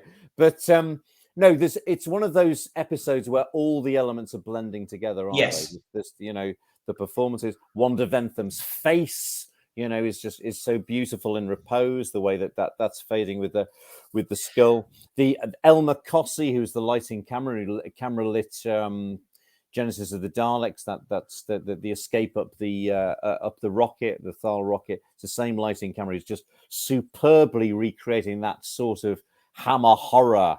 Mist in the wood, atmospheric. This feels more like world. A Hammer horror movie or one of their TV shows than any other Doctor Who, I think. I think undoubtedly this is Doctor Who does Hammer horror. I've always thought that in another world you would put Christopher Lee in the role of Maximilian Stahl, and you'd put Peter Cushing in the role of Fendahl, and you would have and you take the Doctor and Leela out of it completely, and you've got a Hammer horror film. It's very much like what was it? The Skull. There's which was Amicus actually, but Amicus and Hammer at that point were pretty much interchangeable. And yet there is a seam of goofiness in this, isn't there? And it starts right at the beginning where the Doctor and Leela are talking about, and it's a running joke, isn't it, of referring to K9 as he or it. We go right in from that to this scene where the TARDIS materializes and there's all those cows around them, and it's not quite like anything we've seen in the show for a while at that point. Yeah. It's confounding expectations, that's for sure, especially after we've just come off the extraordinary first 5 minutes of the show, which, as I say, does feel very much like a Hammer horror film or a Nigel Neal play. It's very Stone Tape, isn't it? It's just what I was going to say. It always reminds me which I rewatched, inspired by to talk about this, and in fact, the title sequence of the Stone Tape with the computer displays. It's the CRTs. That's what it is. Yes. It's when you look at the set and they're all flickering away with the numbers, because I immediately thought of the Stone Tape as well, and thought of Nigel Neal. There's something of Quatermass about this as well. Well, of course, it borrows, doesn't it, from the Quatermass and the Pit? That's right. That which, of course, the demons in the John Pertwee era had borrowed. Apparitions and things. Well, or rather, aliens influencing the history of mankind. As well. It is exactly. Yeah, truth be told, it is virtually exactly the same story as Quatermass and the Pit, in that, yes, it's to do with aliens influencing the development of humankind, and it obviously does it in a different way, but it still does it in a very, very Nigel Neal way. This could have been written by Nigel Neal, and that's not to take anything away from Boucher at all. As I say, he does... he writes the script beautifully, but it is very much Nigel Neal in style. But the characters are 100% Boucher, aren't they? They're similar to the characters that were in the Robots of Death, and a lot like the characters that he would not create, but certainly build and fortify on Blake 7 and Star Cops, come to think of it. But as I say, bearing in mind that the Stone Tape was also Nigel Neal. The other Nigel Neal television thing that it reminds me of is Beasts. There's an episode of Beasts where they find an artifact buried under the kitchen sink kind of thing that turns out to be something utterly horrifying. Is it called Baby? Is it called Baby, that one? That's the one, Baby. Yeah. And That's so very, it's very unnerving. very unnerving. And, yeah, and this is the same kind of style again. And as I say, I honestly think if you were to take the Doctor and Leela out of this, you genuinely would have a Christmas Eve Nigel Neal television play of 90 minutes. It's the computer banks, but within the Priory setting. It's that sort of wonderful. They did it similar with the Omega Factor with Louis Jameson in the late 70s. There's something that's wonderfully British about seeing computer banks within an oldie world setting. It just works, and it is creepy. The Priory with the Edwardian. Yeah. It just works as a concept. It works very, very well. And as a conceit, it just sort of sets your juices going. You can't help but be drawn into something it's quite madcap. The truth image of the Fendahl is it's quite out there. I would say of all of the Boucher scripts, it's the most out there. Certainly the whole business about trying to work out what the influence of the Fendahl has been on humankind and where the skull came from and how it got there and what it's really difficult. They throw loads of stuff at you, but nothing is spoon-fed to you as a viewer. You have to listen to all of the rhetoric that the characters come out with, and then try and work out for yourself what it all actually means. There are no easy answers at the end of Into the Fendahl. Even the stuff that the Doctor comes out with as an explanation is all, by his own admission, sort of hypothesis. Do you think, Simon, that was how it always was? Or do you think that the original script would have been a little more explicit in that, but that it may have been too strong? And so to suggest and to speak in a more hushed tone about it was a way of speaking to maybe older children parents without scaring the life out of the under-10s too much? I think it's possible. I've always kind of thought that maybe it's a bit of the Anthony Reid influence that he wanted to. I've always thought maybe those speeches, and there are quite a few speeches that kind of explain what the skull is, but without being too explicit about it. I've always wondered whether that's more Anthony Reid than Chris Boucher, because as you say, Dan, it's the characterization and the scenarios that are Boucher-esque. Whereas the almost the justification of what the story is about, I wonder whether Boucher had left it even more vague and hadn't really been too specific about any of this stuff.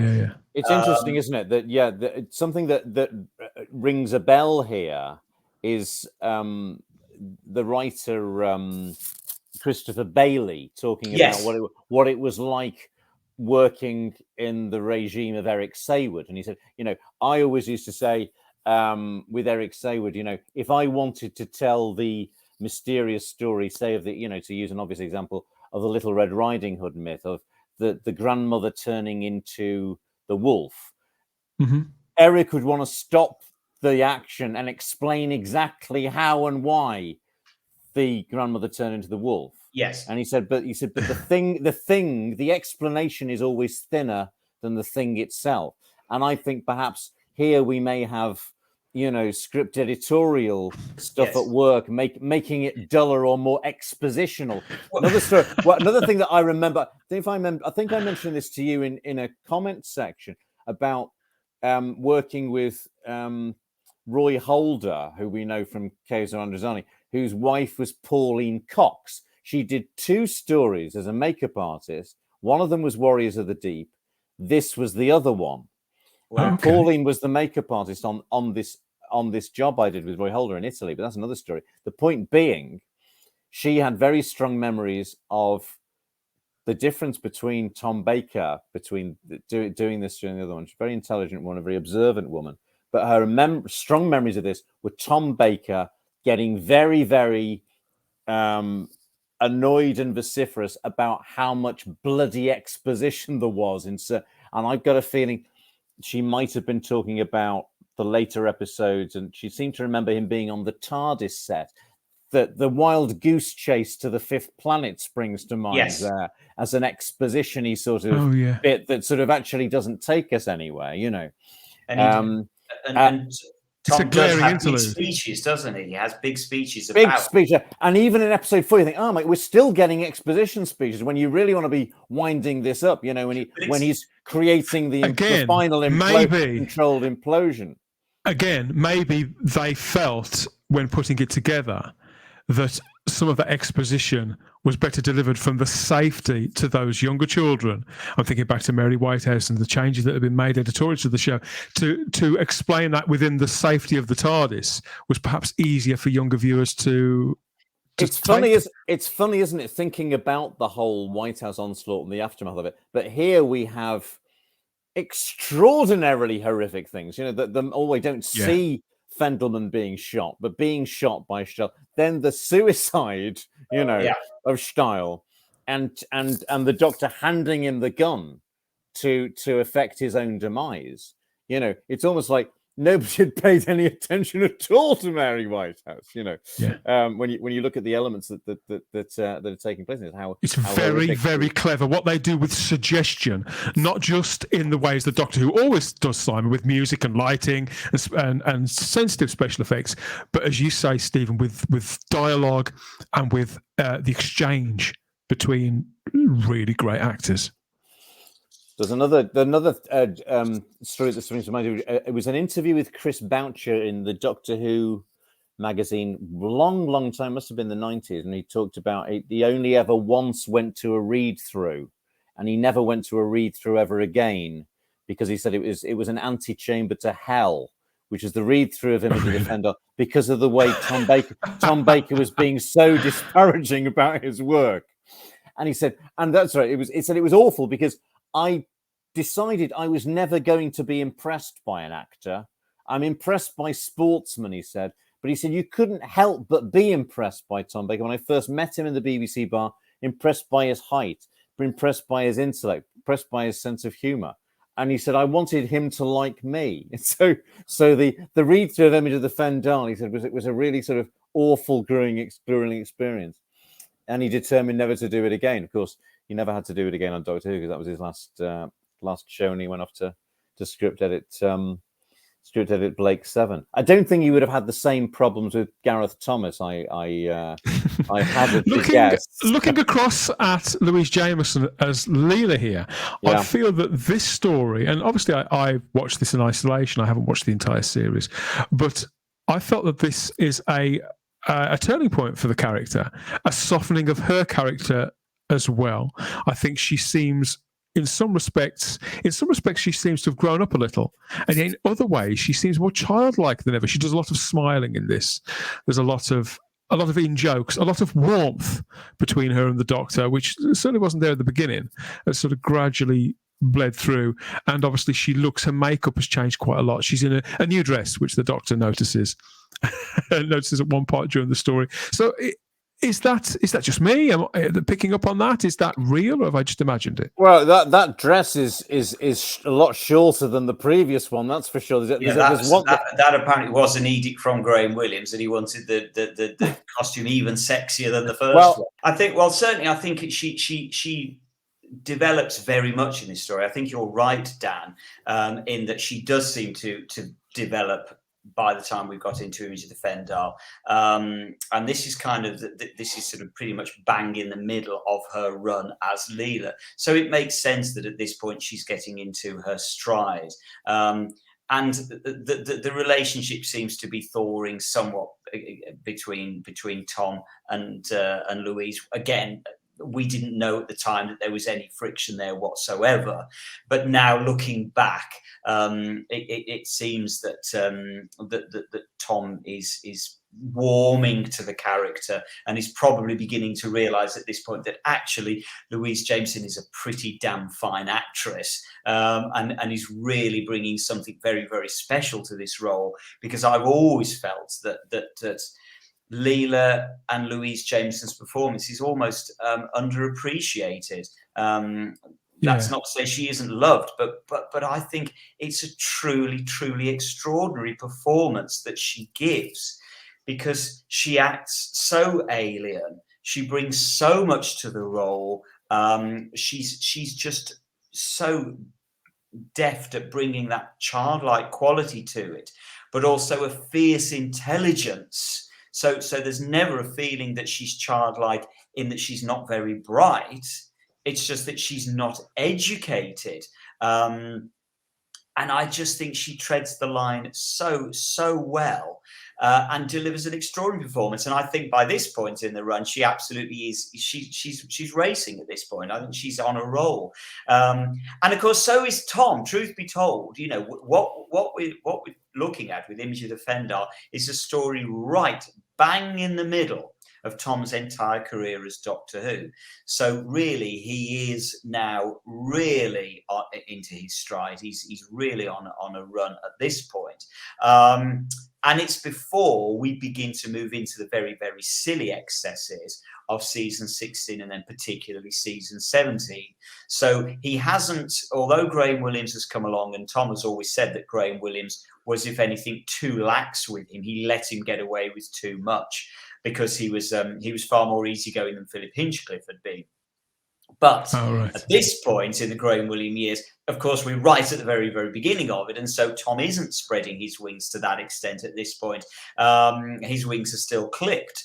And it's only, as I say, in season 16 and really, truth be told, season 17 that he absolutely takes advantage of that. I noticed that as well, Simon. I think in parts of this, we see a lot of goofy with a small g, Tom, I think, in this. Lots of quieter moments where he says things that are quite bizarre with a glint in his eye and a flash of the teeth. And yet there are moments as well where he scares the living hell out of you, particularly when he's that scene with the skull where he just idles his way across the study and he's there talking to the skull, and then you kind of willing him not to touch it but yet touch it at the same time. And when he does, you get this fantastic face that Tom pulls. He says so little again. Wonderful, understated, brilliant. Well, again, I think this goes back to what Stephen was saying earlier, and certainly at this point in Doctor Who, I am still very, very much, as a child, I was still very much terrified by Doctor Who, in that I was still tuning in to be scared. And my heart, I can still remember so clearly in these Tom Baker episodes, my heart would literally beat faster. I remember feeling so nervous watching these episodes, particularly as in the last sort of 8, 9, 10 minutes, as you knew it was starting to build up to a cliffhanger. And this is what they did so well in these in the Tom Baker years.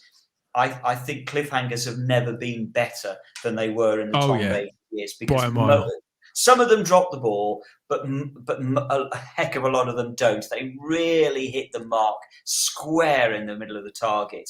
And you'd start to get anxious, wouldn't you, as you anxiety. Knew that, and being actually a sort of afraid of the cliffhanger thing itself. That's exactly it. And another thing that's delightful when you hear Hinchcliffe it's on the commentary of episode 1 of Pyramids of Mars, where he said, I was there at the mix, making sure that the sound engineer had got the volume whacked up as far as it would go. So the needles were going, we can't take it any higher because it's going to distort people's sets.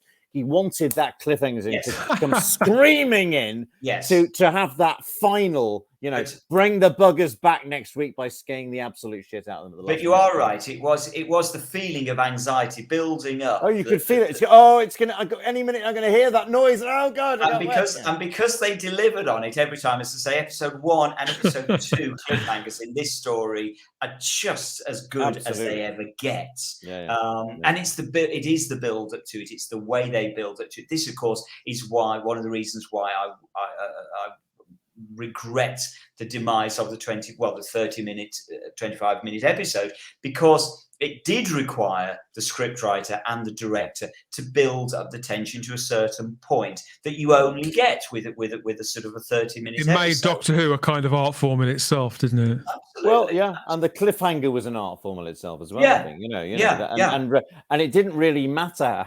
Hinchcliffe used to say it didn't really matter how we paid it off, as long as we got them back next week. Sometimes it would be a cop out, but that wasn't the point. And the truth of it is, episode 1, the cliffhanger to that, when they pay that off in episode 2, it is a bit of a cop out because they re-edit it to work. We're still not going to spoil the end of episode 1 if you haven't watched it yet, but they do re-edit it slightly to make it work. But does it matter? Of course it doesn't matter. We're watching quality programming. That's what matters. Some of the imagery from this story is, particularly episode 4, almost some of the most iconic of the Tom Baker era, the figure of Wanda Ventham as Thea, when she's transformed into this shimmering golden figure with the big white eyes. I'm never quite sure whether they're supposed to be actual eyes or whether we're supposed to know that they're painted on and that they're representative of something in the way that a bindi is, for example, in Hindu culture. I'm never quite I sure thought they about were that. her when I was 8 or 9, whatever it was. I thought they were her eyes, Dan. So I can't remember. Do you know, Stephen? I simply can't remember what I thought. I don't think I thought they were painted on. Well, put it I like thought this. they were It hers. didn't bother me at the time. I clearly wasn't bothered. I was clearly caught up in the drama of it, so it didn't worry me whether they were her eyes or not. I mean, likewise, it didn't really worry me with the Fendahl that people have criticised the Fendahl, the Fendahli, and all of them. They've criticised them as being somewhat sort of hokey. It never worried me. I've always thought they were a pretty damn good design. It doesn't worry me. I know that they got criticism at the time for sort of looking, during pre-production for looking somewhat phallic. Really? I hadn't noticed. before they put the hood on it, wasn't it? Yeah, exactly. They added adornments to make it look less obscene. But again, as a kid, did it worry me? Of course it didn't. Fine. It was just damn good drama that terrified the pants off me. I'm quite happy, thank you very much. I think we can tend to get too caught up in some of these details now as we look back on it. But at the time, watching it, for me, it was absolutely riveting, and it worked for all its, in effect, its hokiness. There is a degree of sort of cheesiness about it, but there so often is. One of my very favourite stories is Seeds of Doom, but there are certain manifestations of the Crinoid which ridiculous, which do not impress me. Laughable. That's Doctor Who, and he's part of the charm. But isn't it, again, going back to Hammer, isn't, for example, that part of the charm of Hammer? There's some terrible hokey effects in Hammer films. Doesn't matter. We have to remember the context within which these were watched. They were certainly never meant to be rewatched. They were made the best that they could make them at the time. And also, Simon, when we first get that proper look at a Fendaline, it's at that moment, as you were describing this, Stephen, where we're brought into a cliffhanger. Half of us did have our fingers over our eyes, or we were caring for behind the surface, so we weren't really sure what we were seeing, and that would be the image that we'd be left with for a whole week. And it wasn't seen like that, and I was surprised watching this again. I was surprised after seeing so many of the photographs in magazines of these seemingly ridiculous-looking, sort of almost Muppet-style monsters or something out of the Little Shop of Horrors, how effective they actually did look on screen. And I think they're pretty decent designs, really interesting designs, and particularly when they're flanking everybody, no laughing at the back. Wanda Ventham there when she's in that transformed state. I think it's really great, iconic stuff. Go on, sorry, Sam. No, you go, Stephen. I was just going to say, talking about no laughing at the back, that third episode cliffhanger, don't look too closely at Jeffrey Hinchcliffe, because he quite clearly is having difficulty keeping a straight face on the left. I know an actor when he's on the verge of laughter, and it's that just the way he's desperately trying to sort of keep those cheek muscles in the right place. So anyway. But it is, episode 4, I think, is just a fantastic episode from the point of view of all of it. As I say, you can't tell at the beginning of episode 1 where we will end up with episode 4. And that's the beauty of a good Doctor Who story, is that it's taken you to places you didn't expect to go. And all of the story strands do all come together at the end of in episode 4. And it has a payoff. It has, for want of a better word, a climax. This story does have a payoff, in that you feel it feels worthy. The first episodes, particularly that first 5 minutes that set out the stall for Image of the Fendahl so clearly as being horror film stuff, it could easily have just been a complete disappointment. By the time we got to episode 4, we could have felt cheated and, is that all it was? But it really does pay off. That final episode, I think, does pull out all the stops. It feels like everything's being unleashed, doesn't it? Yeah, it's a crazy mad episode. And it's getting more claustrophobic as well. Mm-hmm. And it simply is building to a major end of the whole denouement. It's big, it's explosive. In every sense of the word, it works. They pull it off, and as I say, we could have felt so cheated so many times. You feel cheated at the end of a story that I don't know. I mean, even I would even level that complaint at the Robots of Death. Even that feels, oh really? Well, I was thinking watching this how in many respects people talk about the demons, the Pertwee story a lot more, but in many ways I think this does something similar in a slightly more effective way. I would agree. I wouldn't. Comparisons are odious and lead to hatred. Because I love I love both versions. I suppose they're different stories. I think the Demons is its own great homage to Dennis Wheatley Hammer horror films, and this is something slightly more modern, I suppose, and it feels like it belongs to, the Demons sort of belongs to an older tradition. This feels like it belongs to a 70s drama like The Stone Tape. Through another filter. That sort of slightly later Nigel Neal than the Quatermass stuff, and so it belongs to something that's very much of its time.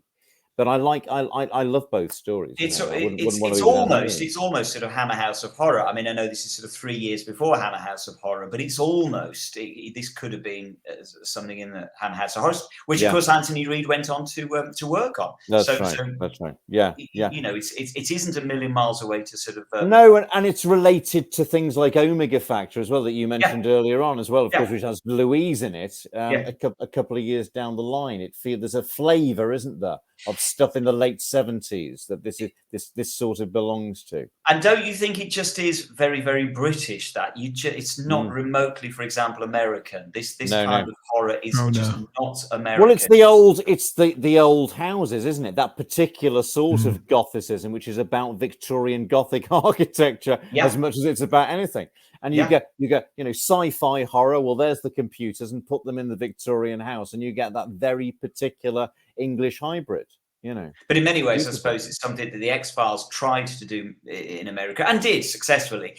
I would say that the X-Files related to the X-Files, isn't it? Owes a debt to that kind of very British 70s horror sci-fi kind of stuff that we were getting a lot of that it doesn't exist anymore. We don't get it at all anymore. It's simply gone and forgotten, sadly. This was filmed, the location stuff was filmed at Stargrove Manor again in Hampshire, owned by Mick Jagger. It's where they'd filmed the Pyramids of Mars. Another very memorable story that, again, shares some texture with this. I think it's not unfair to say 2 or 3 years earlier. And that, I suppose, even that, now in New Doctor Who, 30, 40 years on, we see that returns to locations all the time. Every other episode, some of them, I think we see them all over again. But with this, I think it's forgivable. I think one priory is much the same as another. It just sets the scene perfectly, doesn't it? Well, I think not only is it forgivable, I think, truth be told, it's totally disguised. It was years before I even realised that it was the same. Only when you know Pyramids of Mars as well as some of us do, having watched it many, many, many times over many, many, many, many years.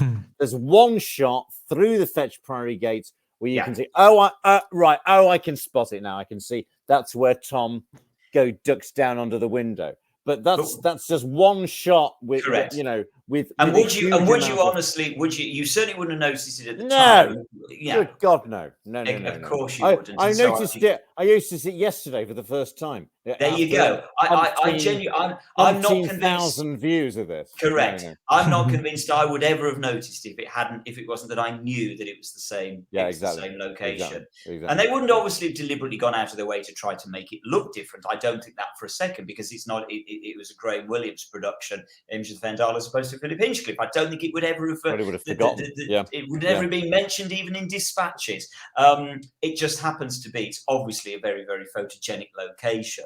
And so there's just lots and lots of camera angles. But the other thing, of course, is so much of Image of the Fendahl is set at night. And so Stargroves just looks so completely different. Whereas a lot of Pyramids was set during the day, wasn't it, in those grounds? Yeah.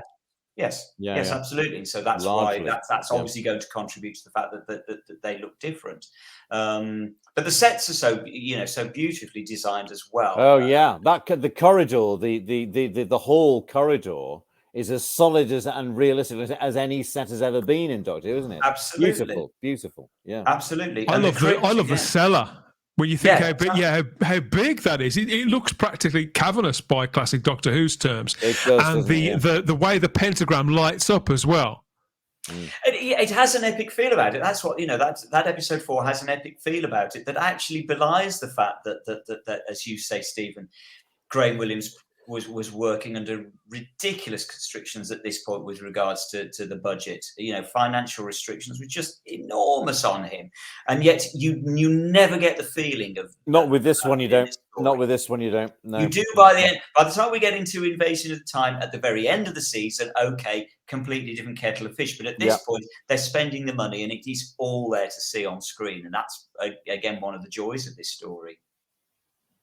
This It for me almost is looks one like of those sort of middle ground stories, guys. I was going to say this for me is very much a middle ground story, along with things like The Mask of Mandragora, which I like. I've always enjoyed watching, and yet I seldom go out of my way to sit down and watch, because I think if I'm in the mood for this kind of story, I will often reach for Pyramids of Mars, for example, and in light of that, now having watched it again for the purposes of this, for our Diamond season of reviews, I feel that I have, over the years, really overlooked Image of the Fendahl. Everybody does, and I don't know why. I've always wondered: is it simply because The Robots of Death by the same writer is just held up in such high esteem that we just literally forgot that he actually wrote a stonking great story in Image of the Fendahl as well? I don't know. Or is it just because it's Graham Williams by this point, and we're kind of falling out of love with the show a bit because it's no longer Philip Hinchcliffe? I don't know. I've never understood why Image of the Fendahl is overlooked. Even Horror of Fang Rock gets more acclaim, a lot more acclaim. And don't get me wrong, I love Horror of Fang Rock as well, but I love it no more than Image of the Fendahl. I would put them both. I think strangely though, I think until it was suggested that I come and talk about this one, I think of all the stories in season 15, the one I would automatically put on is Horror of Fang Rock. Of course. And this is the one I'm the one I'm next likely to put on, and yet I don't. Strangely, again, and why don't you? And I don't know. And this time I watched it and go, oh no, actually, and actually I watched it several times this week in preparation, and each time I watched it, the more I liked it. Bizarre, isn't it? So it's very odd. Is it because it's buried in the middle of the season? I mean, it's not quite. That's what I was going to say, because we're going into the habit now, particularly when season box sets come out and you can now stream all of Doctor Who. Everybody's kind of more in the habit, Stephen, of streaming entire seasons. And I think if you've got favourite installments or standout installments that tend to get a lot more attention, even if you're doing a binge watch of everything, you might sort of skip through some of them or watch some of them sort of not half-heartedly, but sort of half watching because your favourite one's up next or your favourite one's just been on, because you've got to keep the momentum going and you may not take the time to properly take it in. I think it's probably to do with what I said, very early on in this discussion, that there's a flavour that's changed about Doctor Who, epitomised by, I suppose, emblematized by K9, and there's that sort of Tom Baker's characterization changing, and I suppose that affects my likelihood to go, oh, I bet that it's started to change, and it's probably affected Image of the Fendahl in ways that, and it largely hasn't, and there are the particular moments in this story where Tom Baker is as strong as he is in the Hinchcliffe era stories, and does that extraordinary sort of focusing his performance down, like down the eye of a needle.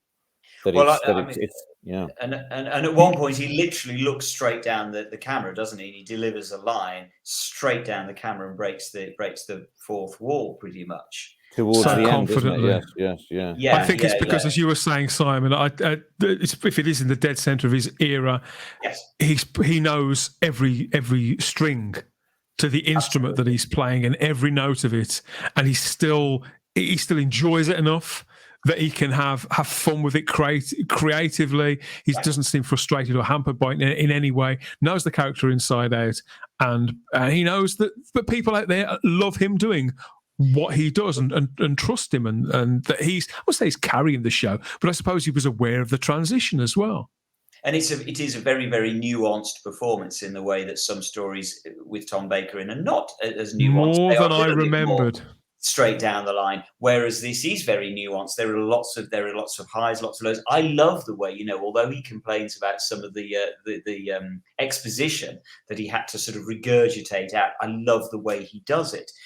Tom Baker is brilliant at just sort of splurging out exposition. Particularly in this one, he does it with such style. Yes, he does. That you think you would never pick up that he was sort of bored or frustrated by it in any way, because it's not perfect. I'm hanging on every single word. I believe it all. Absolutely. And I don't think. Go on, you carry on, Steve. No, I was just going to say I don't think when he could be bothered and when he was in the mood to deliver it, nobody. We were talking about skills that different doctors have. We were talking about Pertwee's ability to communicate fear and jeopardy with a look. I don't think there's another doctor who can handle exposition as I agree, fascinatingly and as engagingingly. Yes. And so that it doesn't actually sound like exposition. It sounds like sort of magical poetry. It is amazing how so often with drama and films as well, you'll just you'll feel it's just clunky. You feel like you're being hit over the head because they'll just drop in this really clunky line of exposition, and yet somehow Tom has, as you say, this way of turning it almost into poetry. But I think it is also partly down to Chris Boucher's lines. He just has a knack for writing beautiful, deft dialogue that just sort of trips off the tongue. As Harrison Ford sort of famously said with regards to Star Wars, you can write this crap, but you sure as hell can't say it. When he was criticizing George Lucas's dialogue, that's not something that you can level at Chris Boucher. The lines that he comes out with are believable, genuine lines. They're precise and concise and economical. They say what needs to be said in an interesting way. And there's a particular case in point here. I had this story. I was cassette taping them off the telly. I remember it well. Quite frequently by this time of season 15. And there's a particular piece of Chris Boucher writing and Tom, and it's exposition. It's about the time fisher. Mm-hmm. And it's a wonderful example of the way Tom would go from this sort of speedy, offhanded sort of piece of throwaway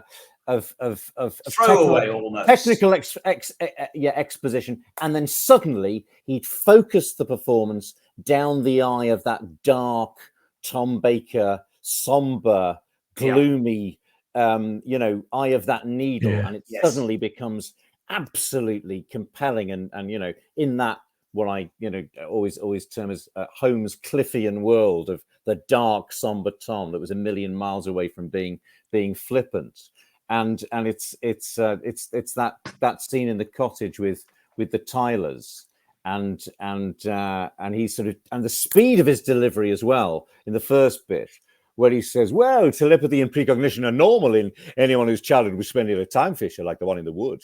And Hinchcliffe comes in with, he's as bad as she is. What's a time fisher? And that's when he suddenly focuses into that dark Tom.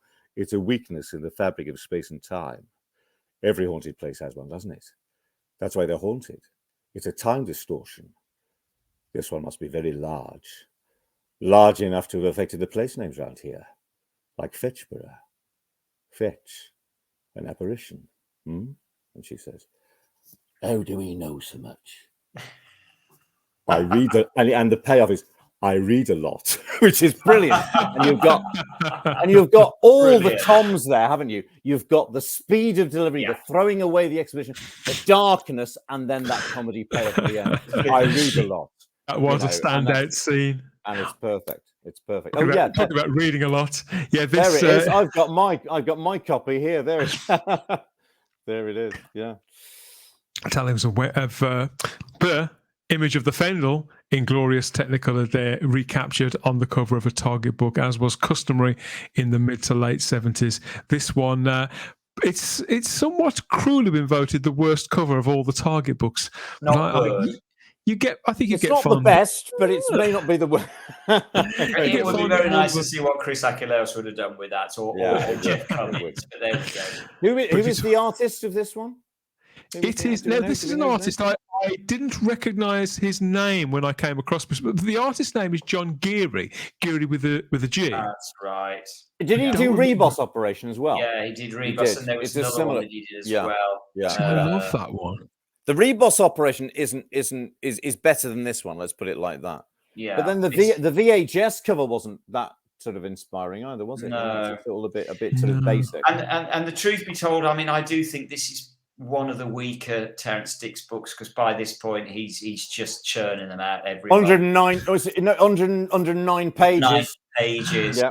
Not same as the Robots of Death. You know, sadly, that those books could have been and should have been so good. About the width of a waif of an after 8 mints. The Robots of Death, isn't it? Talking about people who came back to Doctor Who time and time again, Wanda Ventham, she's one of them. So here she was as Thea Ransom, a really sort of stripped back performance from her, as I say, looking all concerned and bobbed in her white coat. But she'd been in Doctor Who before in the Faceless Ones, and she'd be back again for Time and the Rani, where she played Faroon the Balloon. She had a terrible time making Time of the Rani, I know, but I thought she was great in that. She was great in this. Not as bad a time as I had watching it at the time. Anyway, let's not go there. So I really like Wanda Ventham. I think she's a wonderful actress. Seen her in lots of things over the years. She couldn't help but come back again for more. Dennis Lill too. He was back in The Awakening as Sir George Hutchinson. Favourite character of mine. I love that story. I didn't pick him for the same guy. He's great in that, just as he's in this, Simon. He's brilliant in The Awakening. I love the whole story of The Awakening. Can we please do a whole episode on The Awakening at some point? Happily. I think it could. It's more sort of demonic churches and crypts. Yeah, it is. We're back there. We go again. Yeah, we could go again. And of course, Dennis Lill and Wanda Ventham were reunited, weren't they? Very famously in Only Fools and Horses for several years. They played Cassandra's parents. Right. Yeah, and I think people would have definitely have sent me messages had I not mentioned this. And I always get a kick out of seeing them back together in Fools and Horses, one of my very, very favourite shows. And they're both still with us as well, still acting too, from what I can see. Wanda's 87 and Dennis is 81. I love seeing them in anything, either of them. They just are those kind of actors, aren't they? They're always a joy to watch. It doesn't matter what they're in, it doesn't matter what part they're playing. They're just a joy to watch. And well, he's a regular in Survivors around about this time, isn't he? Was he?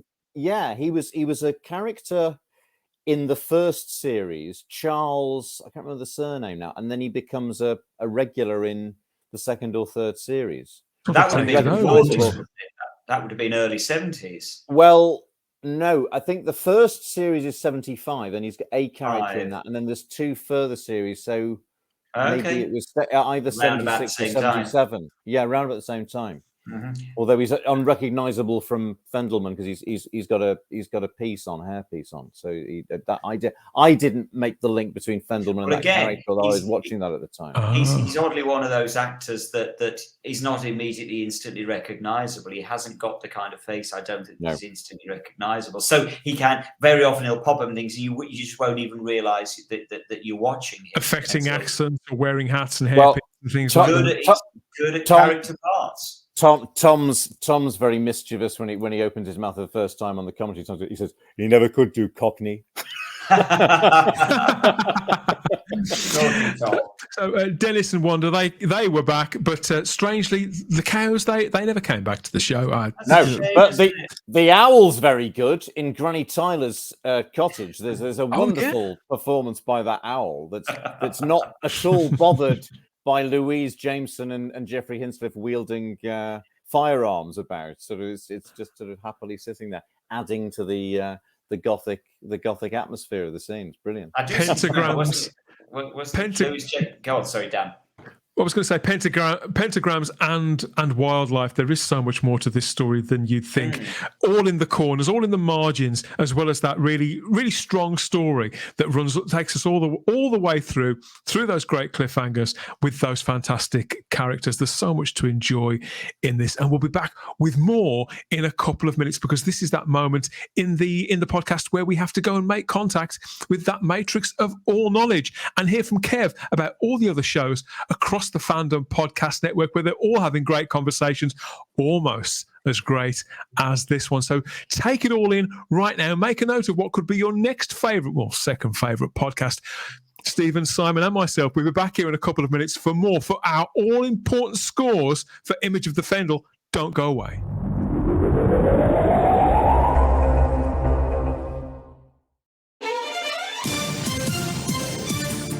Thank you for listening. We hope you're enjoying this podcast. Here are the other great shows on the Fandom Podcast Network. Culture Clash, where we discuss the latest in entertainment and pop culture. Blood of Kings, our show covering the entire Highlander universe. Couch Potato Theater, we celebrate our favorite movies. And Time Warp, our Fandom Flashback show discussing a year in movies and our favorite retro movie, TV, and pop culture topics. Good Evening, discussing all things Alfred Hitchcock.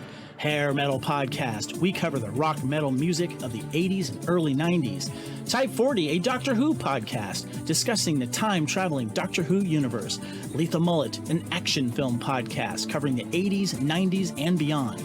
Also, check out the Lethal Mullet Network for more great podcasts. What a Piece of Junk, our Star Wars podcast. Making Treks, a Star Trek podcast, with a deep dive into the final frontier. The Fandom Show, our Fandom Podcast Network live YouTube show discussing the hottest topics in fandom. The True Believers MCU podcast, discussing the Marvel Cinematic and Television Universe. Union Federation, our Star Trek and the Orville show. And we're proud to welcome the BQN Network to the Fandom Podcast Network. Please visit our friends on the BQN Network, a Star Trek Universe podcast that also includes your favorite topics, movies, history, superheroes, and more. You can find the Fandom Podcast Network on YouTube. The Fandom Podcast Network is also on all major podcast platforms. The Fandom Podcast Network audio master feed is on Podbean at fpnet.podbean.com. You can find the Fandom Podcast Network on Facebook, Twitter, and Instagram. You can email us at fandompodcastnetwork@gmail.com. Thank you so much for listening, and remember, respect others and enjoy your fandom.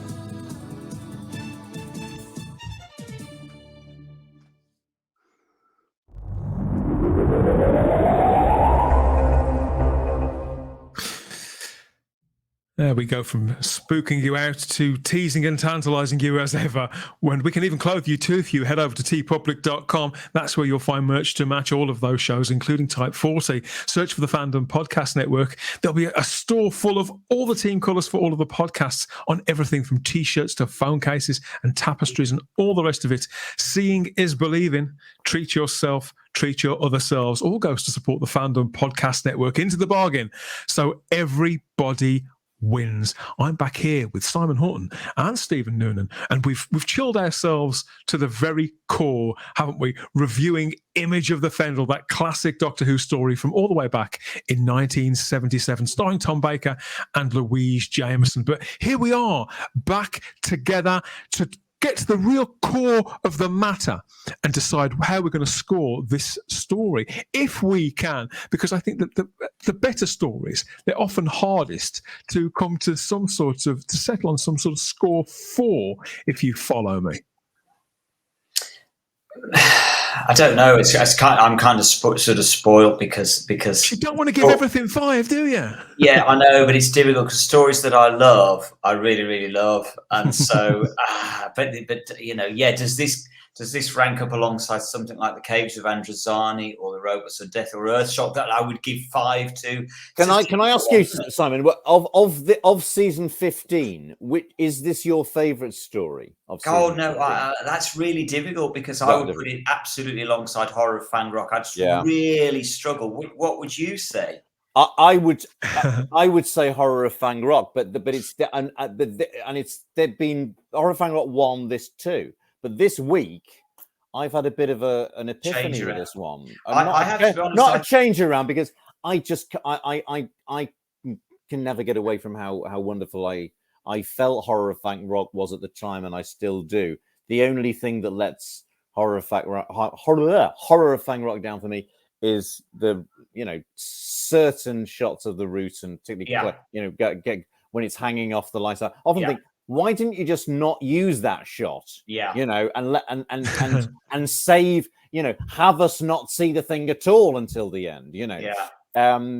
Just things like that. I just think that I love Terence's economy of only Terence can write that economically. All the performances in that. I think I've maybe felt certain aspects of the writing in this one, the motivation of Steil being the scientist who's the Satanist. Perhaps I didn't quite buy it. I felt that Wanda Ventham, who's our identification figure, sort of kind of disappears into Fendahldom without us think that there are a few loose ends in the story. The one thing that still really, really drives me up the wall is how on earth the Doctor manages to get out of the storeroom in episode 2. I still want to know what happened there. Is it shoddy writing? Is it shoddy direction? It's inferred that somebody lets him out. But who? They never say. They never say. Ranny Tyler? Who knows? No, I don't know. It's cop out. It's like Jack Nicholson getting out of the storeroom in The Shining. In The Shining, isn't it? It's the same thing. It's the storeroom again. That's kind of wonderfully spooky. But this is just sort of gratuitously one bound, isn't it? Yeah, it's just, I honestly think it is shoddy writing. It's either shoddy writing or shoddy script editing. Somebody just slipped up. They just missed, hold on, we haven't quite clarified that one. I think it is an oversight rather than... there are lots of deleted scenes and trimmed scenes over on the DVD release to check out. I haven't watched them yet. No, I haven't. Maybe it could well do. So I think you're trying to avoid the issue, gentlemen, because I can't leave it any longer. They want to know, and so do I. How many pentagrams out of 5 do you give Image of the Fendahl? Who shall I go to first? Stephen Noonan. I'm going to give it 4 pentagrams out of 5. I think there aren't many stories I would feel sort of loath to give anything 5 because nothing's ever perfect. But certainly on this revisit, and it's been quite a while since I've revisited Image of the Fendahl, I was, I think, more impressed than I've ever been by it. I was reminded of how wonderful I thought episode 1 was, and largely episode 2, etc. And I was less concerned by the wild goose chase. I think that's the trip to the 5th planet that doesn't really lead anywhere. I think that used to irritate me, and the fact that there's a hell of a lot of exposition going on into the 4th episode, and some of the tonal elements of it, I was just more impressed by it than I've been before. So I give it a hearty 4 this time, definitely. Curious. How about you, Simon Horton? How many pentagrams out of 5 do you give Image of the Fendahl? Well, I think because I said a few minutes ago, I would give something like The Talons of Weng-Chiang, The Robots of Death, Earthshot, Caves of Androzani. I'd give those a square 5 very, very happily. So as a result, I think I would concur with Stephen. I think I would also give it a very, very healthy 4. I must be honest. If I was allowed to give it 4.5, I would give it 4.5.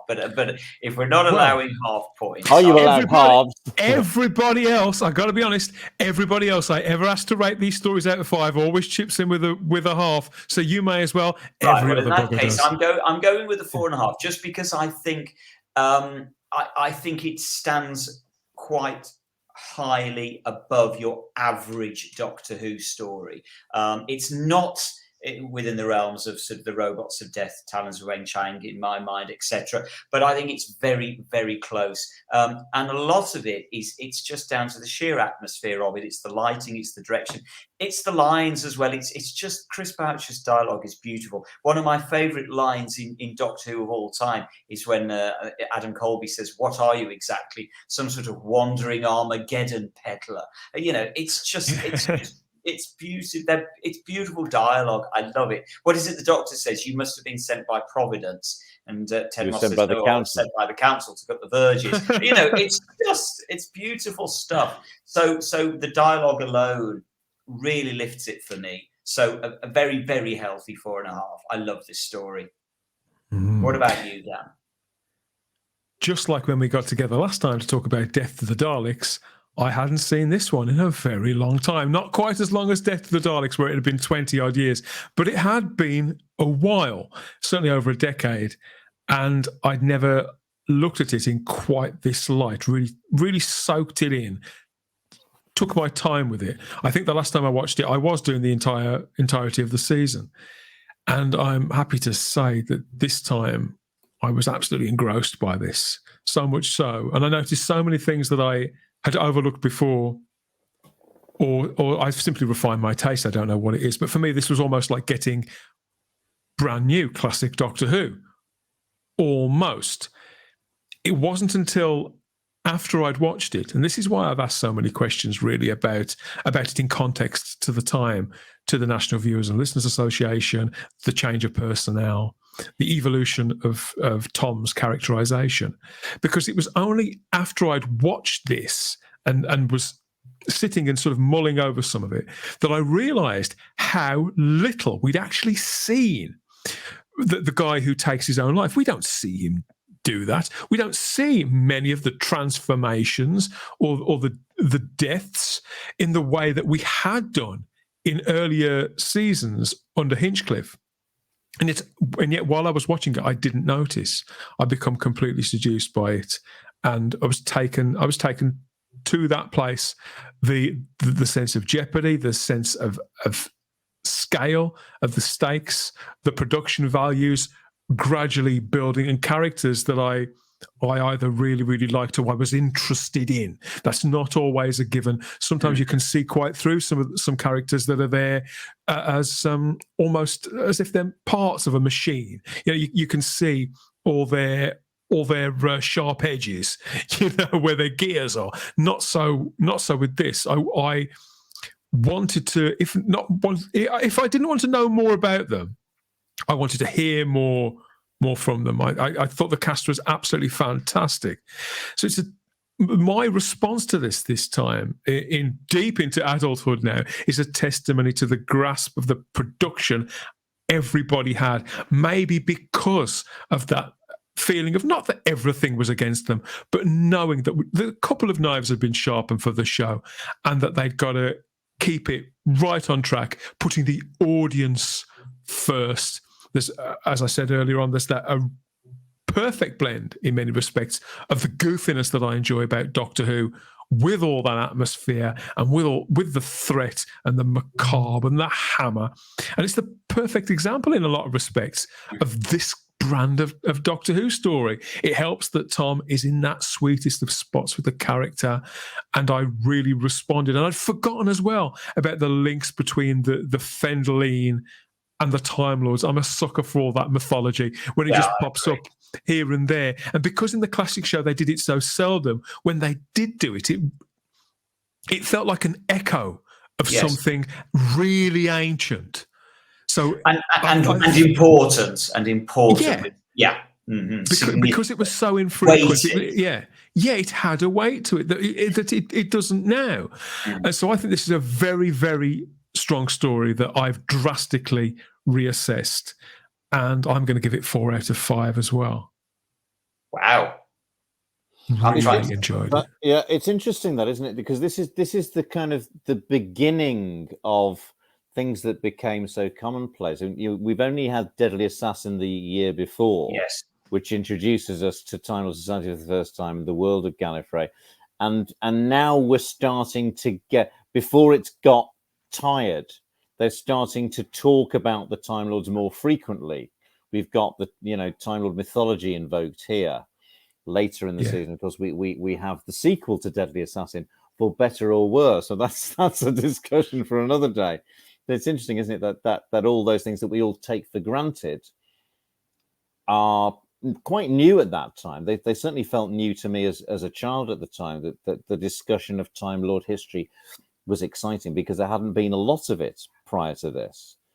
And yeah, as I say, but the year before we'd gone to Gallifrey for the very first time. Gallifrey's only named, of course, in the Time Warrior, isn't it? So the mystery of the Doctor's history is crystallizing and being referred to far more frequently for the first time, but it hasn't got, we haven't had too much of it yet. Well, I think the other thing that sort of follows on from that is that certainly in 21st century Doctor Who, it's very, very overblown. This story, because of the weight behind this story, that at the end of the day, it's the end of everything. If the Fendahl gets loose, it's the end. It's going to devour the entire galaxy. That's big, weighty stuff. This is epic stuff. So now, if you were to do it now, it would be enormous and it would be hugely overblown. And what Murray Gold would be banging away, wouldn't it? Absolutely. Oh, he would. He'd have Murray's golden showers all over it. Yeah. Yeah, and what I love about this is Doctor Who at its very, very best. It's taking a huge, way, way, way bigger than the actual production story, a massive, epic story, and it's telling it in that. Yes, it's telling it in just a couple of rooms, and a little corner of a wood, and that's all you've got, and in half a dozen characters. And that's what Doctor Who does so brilliantly, and that's why I love it so much. Yeah. In comparison with something how it would be done nowadays. Yes, it very much has kinship with Pyramids of Mars 2 years before. Absolutely. Not only because you've got the Mick Jagger's house, but that a few characters in a Victorian Gothic mansion where the whole world is at stake, the whole universe is at stake, and that wonderful sort of paradox is beautiful, isn't it? And that's what Doctor Who does. The small and the infinite. Yeah.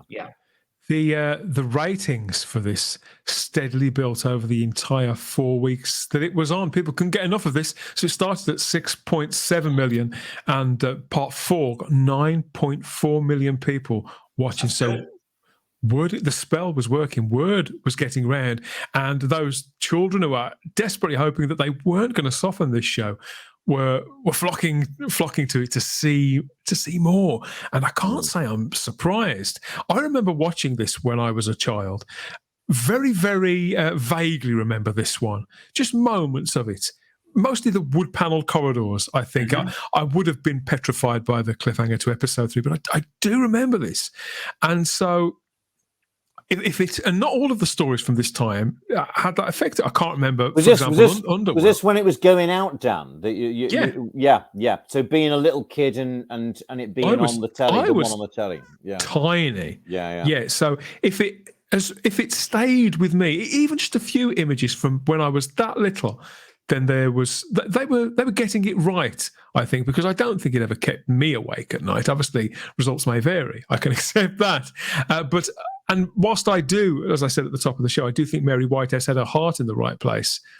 That this is an example of, yet again, Doctor Who taking a situation that had been foisted upon it, demands that had been asked of it, and still managing to spin a kind of gold.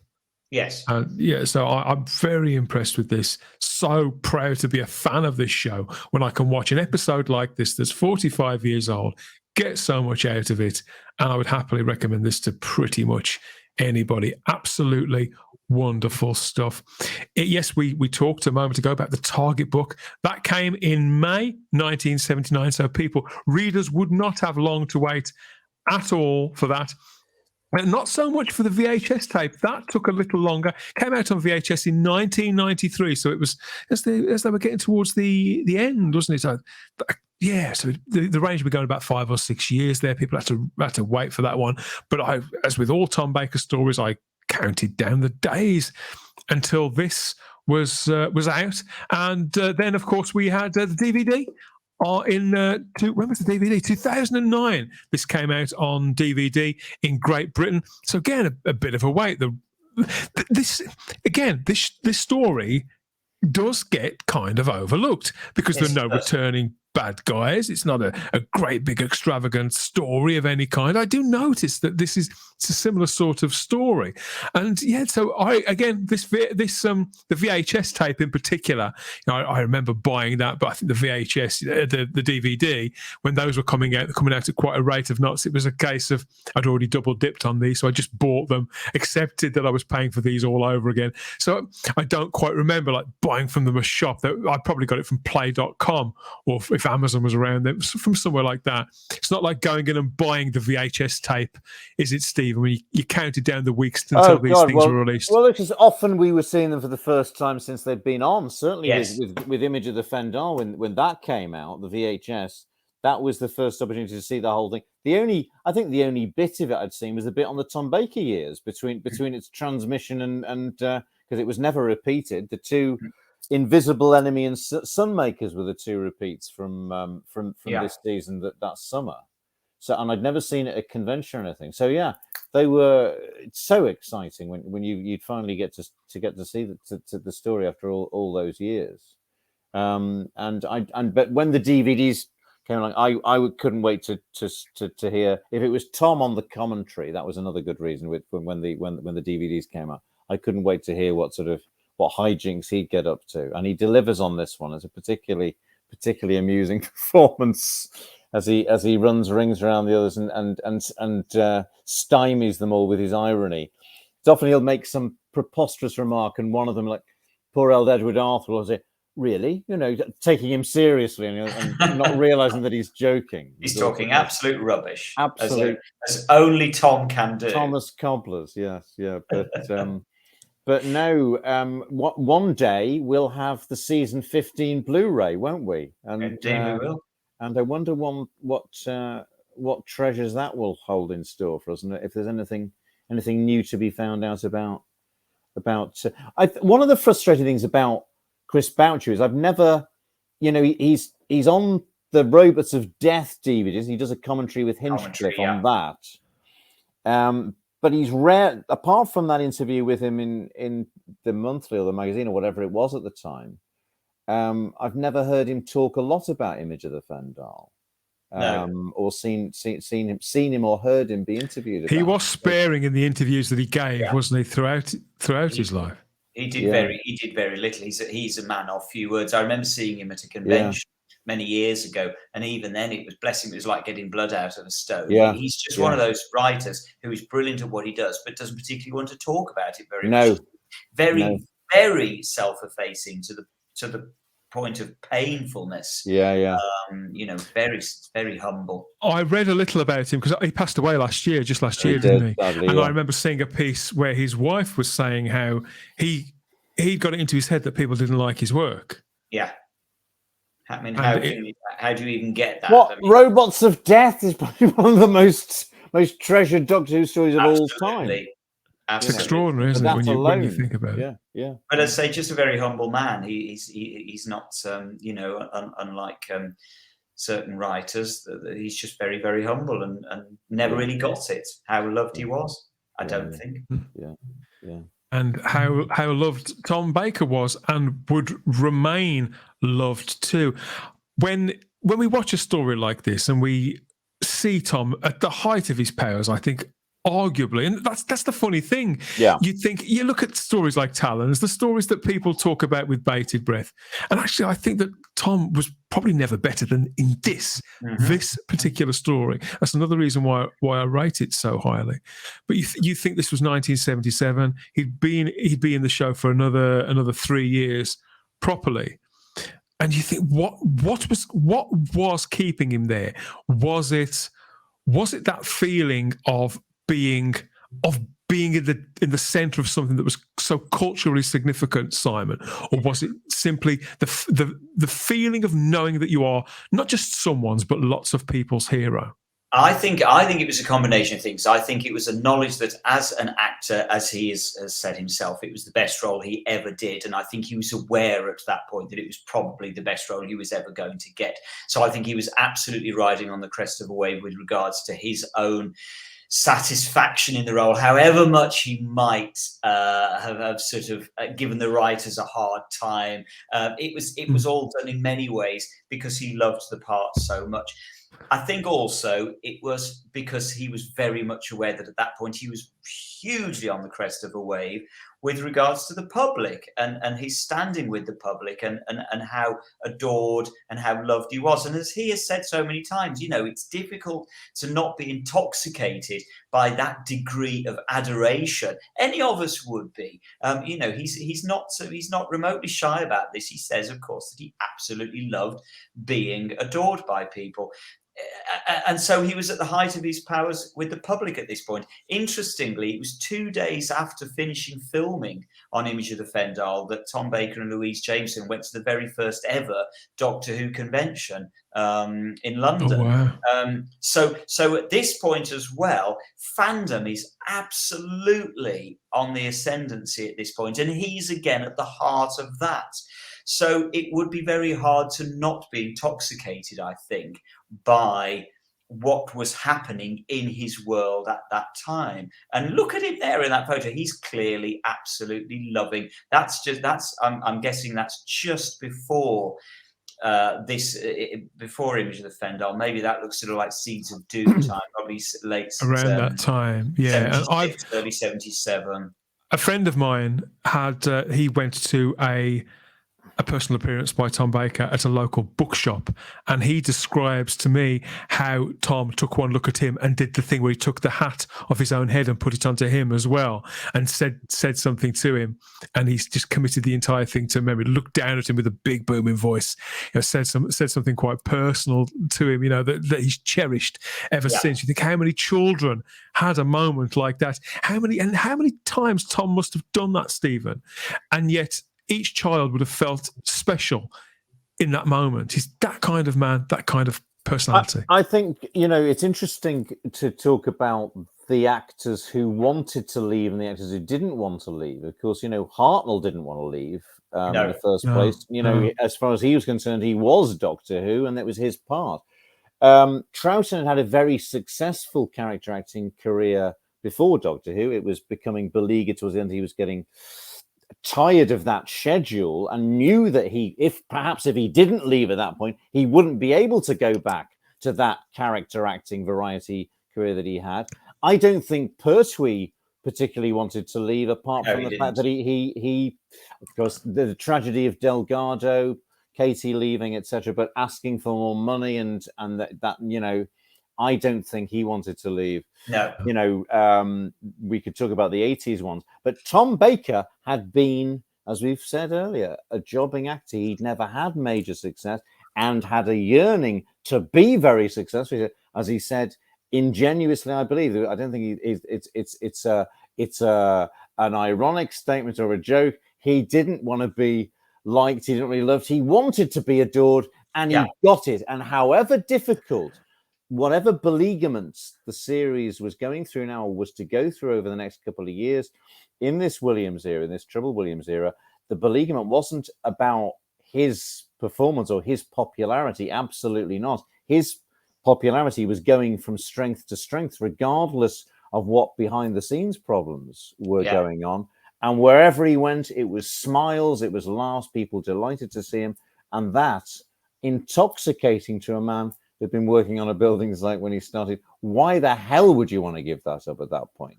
When you're still riding the crest of that wave and everybody adores you, Shall we hear from Tom Baker himself one last time? Why not? Mm-hmm.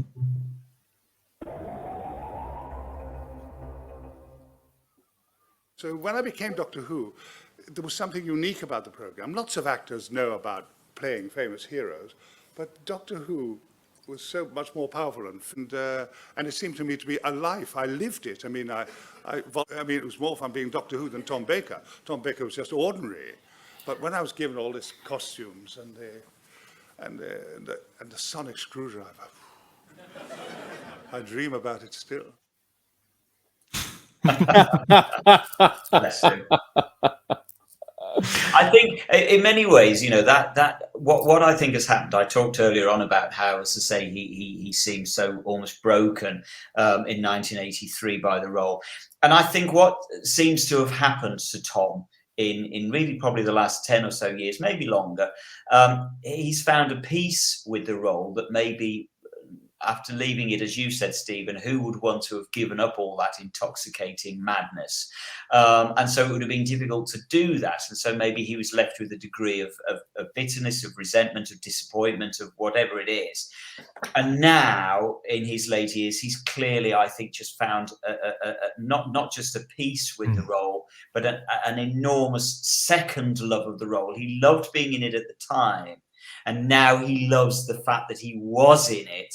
And people still love him for having been in it. And I think he's just reliving those memories, although he can't necessarily remember the details of it. He just knows, as he says himself, it was the best time of his life.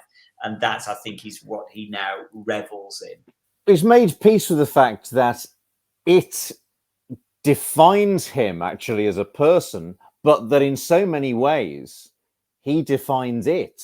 That still for so many people... Yes. And probably a lot of people who weren't even born when he was Doctor Who know that he is Doctor Who. Yeah. As much as they do David Tennant, who's the 21st century equivalent of the success the Doctor Who had under his aegis in the 70s was replicated to a great extent in the 21st century. They're the two sort of poles of this program in its two sort of great iterations. I would agree. But if you were to pick out one, wouldn't it still be Tom that would come as the absolute pole of the program? He's there as the tent pole. He absolutely is the centre. And without Tom Baker, I think, as you've rightly suggested, there wouldn't have been a 21st century series, and it wouldn't have. I personally don't think it certainly wouldn't have made it through the Williams era and all its beleaguerments if it hadn't been for the sheer force of charisma that Tom had, that carried the Tom Baker show as it had to be. And the tonal changes in the Williams era are not, it doesn't make it my favorite era, but I've never ever blamed Tom for that, because what kept me watching that program through its silliest excesses was Tom in the middle of it. And however, when you said Tom at the top of his powers, I believe Tom Baker in Doctor Who was always at the top of his powers. I didn't always approve of every single choice he made, but when he made a choice, he committed to it and he completely sold it. Yes. And I think those choices needed to be made because there were gaps that had opened up that needed to be filled, and thank God he was there to fill them. Otherwise, it wouldn't have survived. I'm very much convinced of that. Talking about Tom Baker's choices, in time he did choose to leave this role that had changed his life.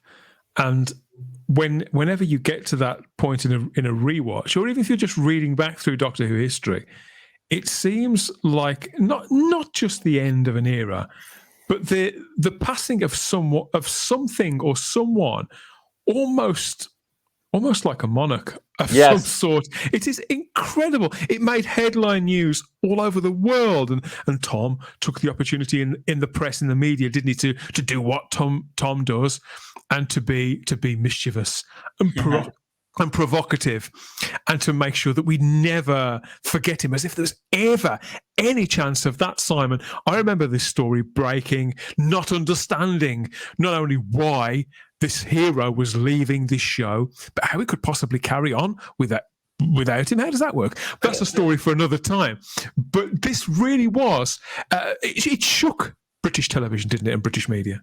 Oh, it did, undoubtedly. But then again, this is where I just wonder whether Tom at the time felt maybe that once he had left the show would forget him, and he would be forgotten, and he would be consigned to the annals of TV history, and people wouldn't really remember him very well. And maybe there was that bittersweet feeling that it had been great, but now it would move on with Peter Davison, and he would all but be forgotten, and how wrong he could be on that one, because as we've said, he is the one that people will forever remember, most principally with the role. I honestly do believe that. I don't think anybody will ever surpass the success and the enduring memory of Tom in that role. I think that melancholy that you detected in him, or bitterness, or whatever melancholy it was. is the perfect word, actually. I think you said actual, but a brokenness at Longleat, and that illusion at the time of what you just suggested, that he was going to be forgotten, must have been quite a powerful one, because let's think about the ratings of season 18. Then Davison comes along, yes, and they put it on weekday nights, and the ratings fly through the roof again, don't they? Yeah. In season 19, yeah, it's getting 9s and 10s. Yeah. And so when he was at Longleat, and there's the 5 Doctors, and he deliberately chose not to be in it, it did look as though it was sailing on fine without him. Yes. And he was being consigned to television history. There was that illusory bubble at that time, wasn't there? That the show was sailing to great heights, and actually it didn't have anything at all to do with Tom Baker, it seemed.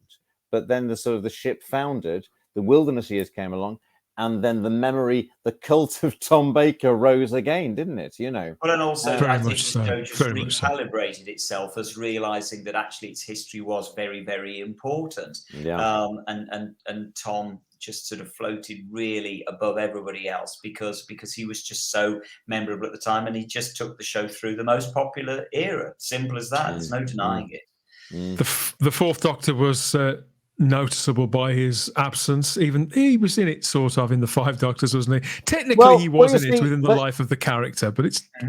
At the time, of course, because we'd had 7 years of Tom Baker, and what I really wanted at the time was to see some Hinchcliffe repeats. Desperately wanted just to see the Robots of Death, Towns of Wintering, or something like Pyramids of Mars again. It was like, well, it felt like he'd only just left when they did the 5 Doctors. And what was wonderful was the opportunity. We never thought they'd keep churning it out over and over again. The opportunity to see the Sharda footage, which seemed unlikely at the time. And the way they sewed it into the narrative, it works brilliantly. It seemed to be part of it, It works brilliantly. I still think, in all honesty, that it was the right decision on his part not to appear in the 5 Doctors. I would love him to have been there. Of course I would.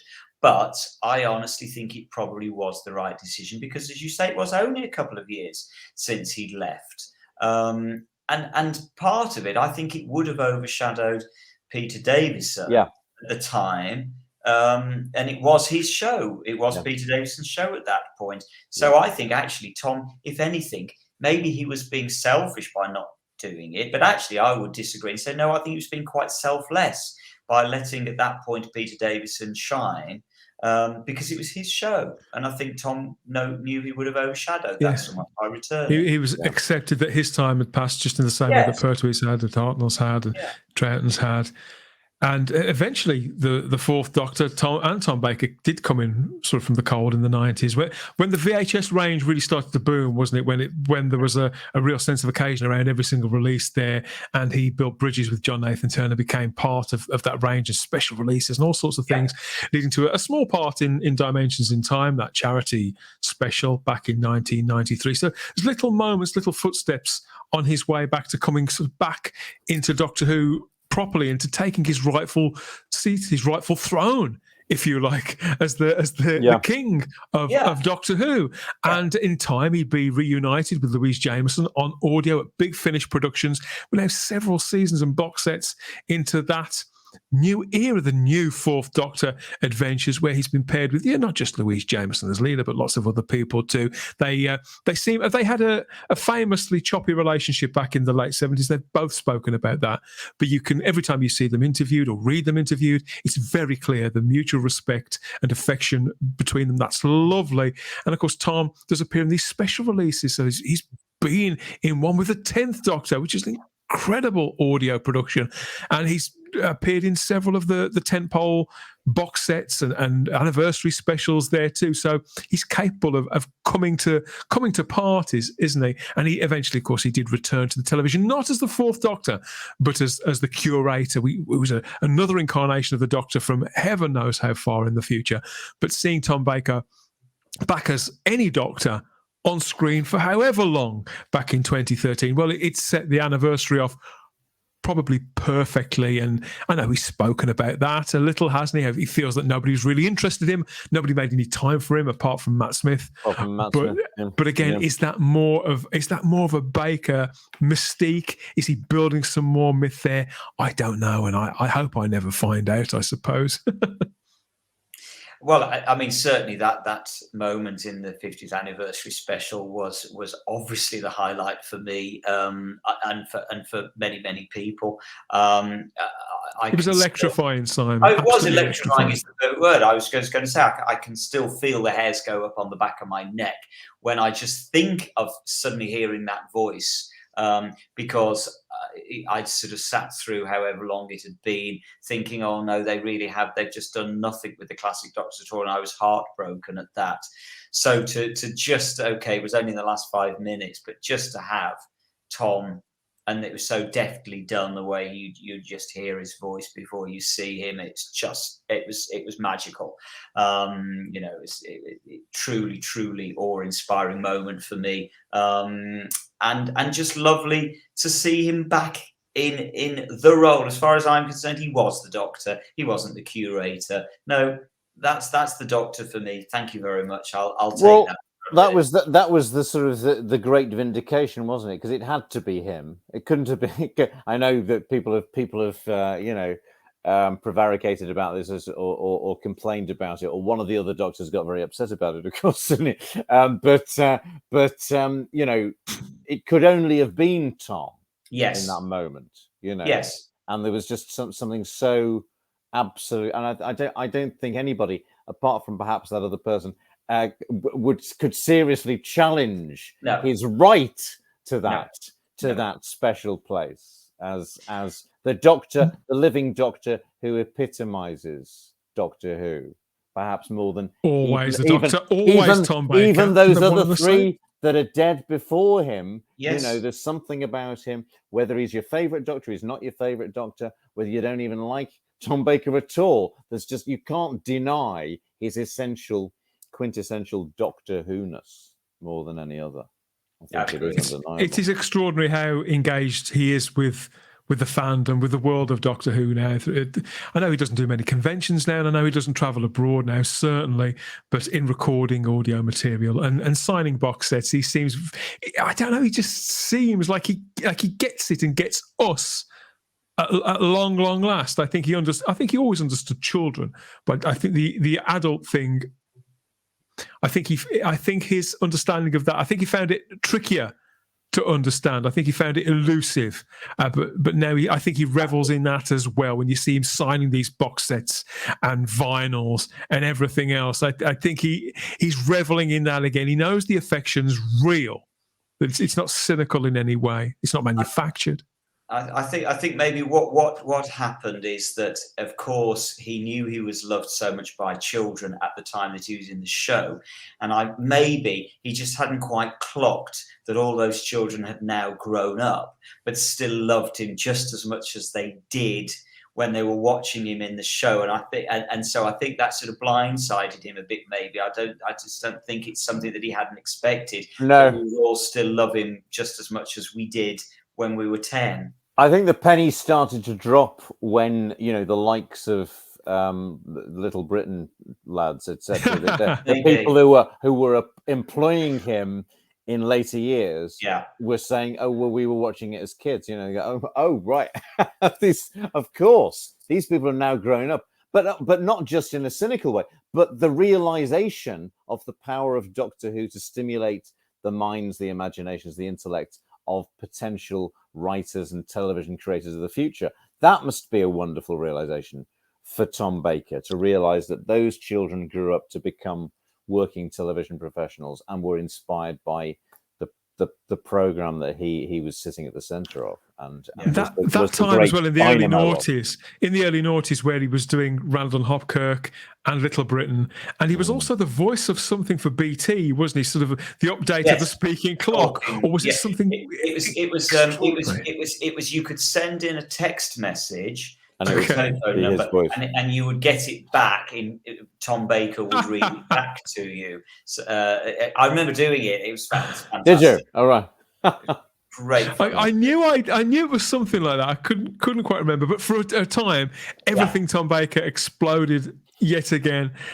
What a character! What a cult figure! What a hero! Tom Baker absolutely embodied the role of the Doctor. That benevolent, curious alien hero, like no other before or after. And there's no offence to any of the gentlemen that have also done it. He left a mark on the classic series, certainly that would never really wash away. And for the overseas viewers, he was particularly irreplaceable and repeatable. The series would carry on more of that when we're next here for another innings. But Tom Baker is 89 years old as of time of recording, and he's not just one of Britain's most beloved character actors or a cult figure, but he is a national treasure. Mm-hmm. I try not to wheel that one out all the time, but really, if he isn't, then who is? Correct. Absolutely. There is none finer than Tom. He undoubtedly is my absolute number one hero. Always will be. Yet to meet the guy. I'm praying one of these days I just bump into him in Waitrose at some point. I've never met him. When I was in King Lear, there was an article, Richard. Oh God, he was playing the Duke of Gloucester, very old friend of Tom's, and he was on his "This Is Your Life," and I said, "Are you going to get him to come and see it?" And he said, "He's not going to come and see King Lear. He'd tell me to fuck off if." and so that wasn't on the cards. Richard O'Callaghan, that's his name. Lovely old actor, and so that wasn't. Well, I was watching Richard O'Callaghan in something the other day in an old episode of Public Eye. Right. Fantastic actor. I love him to bits. Yeah. Well, extraordinary bloke as well. But he had some amazing Tom Baker stories because he was one of his very, very closest friends. So that didn't happen. I was at a couple of events that he was at speaking, and I just never felt that I wanted to spoil the relationship that I had with the character on the screen. And then one day, I was walking along Oxford Street towards Centre Point, towards Tottenham Court Road, and as I was walking along, around the corner came Tom Baker. And I, for a moment, this was, probably about 1998 or something. And for a moment, I looked up, he looked up, and I thought for a split second that he was going to recognize me from having watched him on the television. And he looked up, and I looked up, and then he sort of immediately looked down because obviously I was giving him that sort of demented fan look. And, oh Christ, here's another one. And he sort of immediately looked down and walked past. And I was completely sort of disorientated. I thought, oh my God, that was Tom Baker. But just walking down the street. And I followed him into Soho for a while because I just completely obsessed by the thing that was Tom Baker being actually there. Was it sort of somebody? Was it Michael Caine saying when some people say to him, "Oh, you're here"? They can't believe that the person's actually said, "Well, I've got to be somewhere, haven't I?" But that Tom Baker was there inhabiting the same space on Oxford, and I thought this is ridiculous. I'm stalking him now, because he was probably going to do a voiceover. But that is as close as I ever want to be. So I don't want, and at some terrible point, and it will be like talking about when he left, it was like a monarch dying. And I could remember a time before Tom Baker. We weren't able to rewatch the episodes, but I reread every single target novelization from Robot through to Lagopin. Really? That was available at the time. That summer between, But no, I don't want to meet because I might get him on a bad day, and he's legendarily, changeable of temperament. I would just love to be able to just meet him, just shake him by the hand and say thank you, and that'd be it. I'd be happy if I just shook him by the hand and said thank you, and that would do me. Maybe one day. I was in the same room as Tom Baker once, and it was a few feet away, and I thought, have I got the balls to go up and talk to him and say the thing that everybody always says? And by the time I decided that I was going to do it, he'd gone. It was probably just as thing. well, maybe just as well. I think so. I had another moment with Peter Davison, although that was at an actual sort of convention thing. He was there doing signings. This was before you had to pay for signings and things like that. And he looked like, I think he was eating a cheese and onion sandwich or something. And I thought, the guy's on his lunch break. I just bottled it that time. But yeah, with Tom, I thought, no, this is maybe not going to happen. And still, it passed.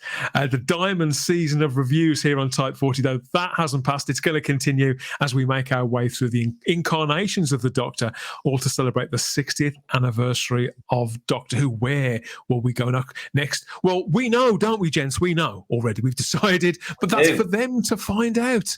And that's the old girl starting up and calling time on this edition of Type 40. I'll be back with another one soon. Look out for that wherever you found this. It could have been at the dedicated home feed for Type 40 at type40.podbean.com, or maybe we rolled up on the podcatcher of your choice: Apple Podcasts, Spotify, iHeart Radio, TuneIn, Podbay, Amazon Music. All those places. We're also on YouTube, the world's largest streaming platform, here on the Type 40 channel, and with dedicated video editions of every single podcast now, along with our sister show, Type 40 Live, that weekly magazine format Doctor Who live stream review show, completely raw, where anything can happen, anything can be said, and often is. You can get all of that here on the Type 40 channel.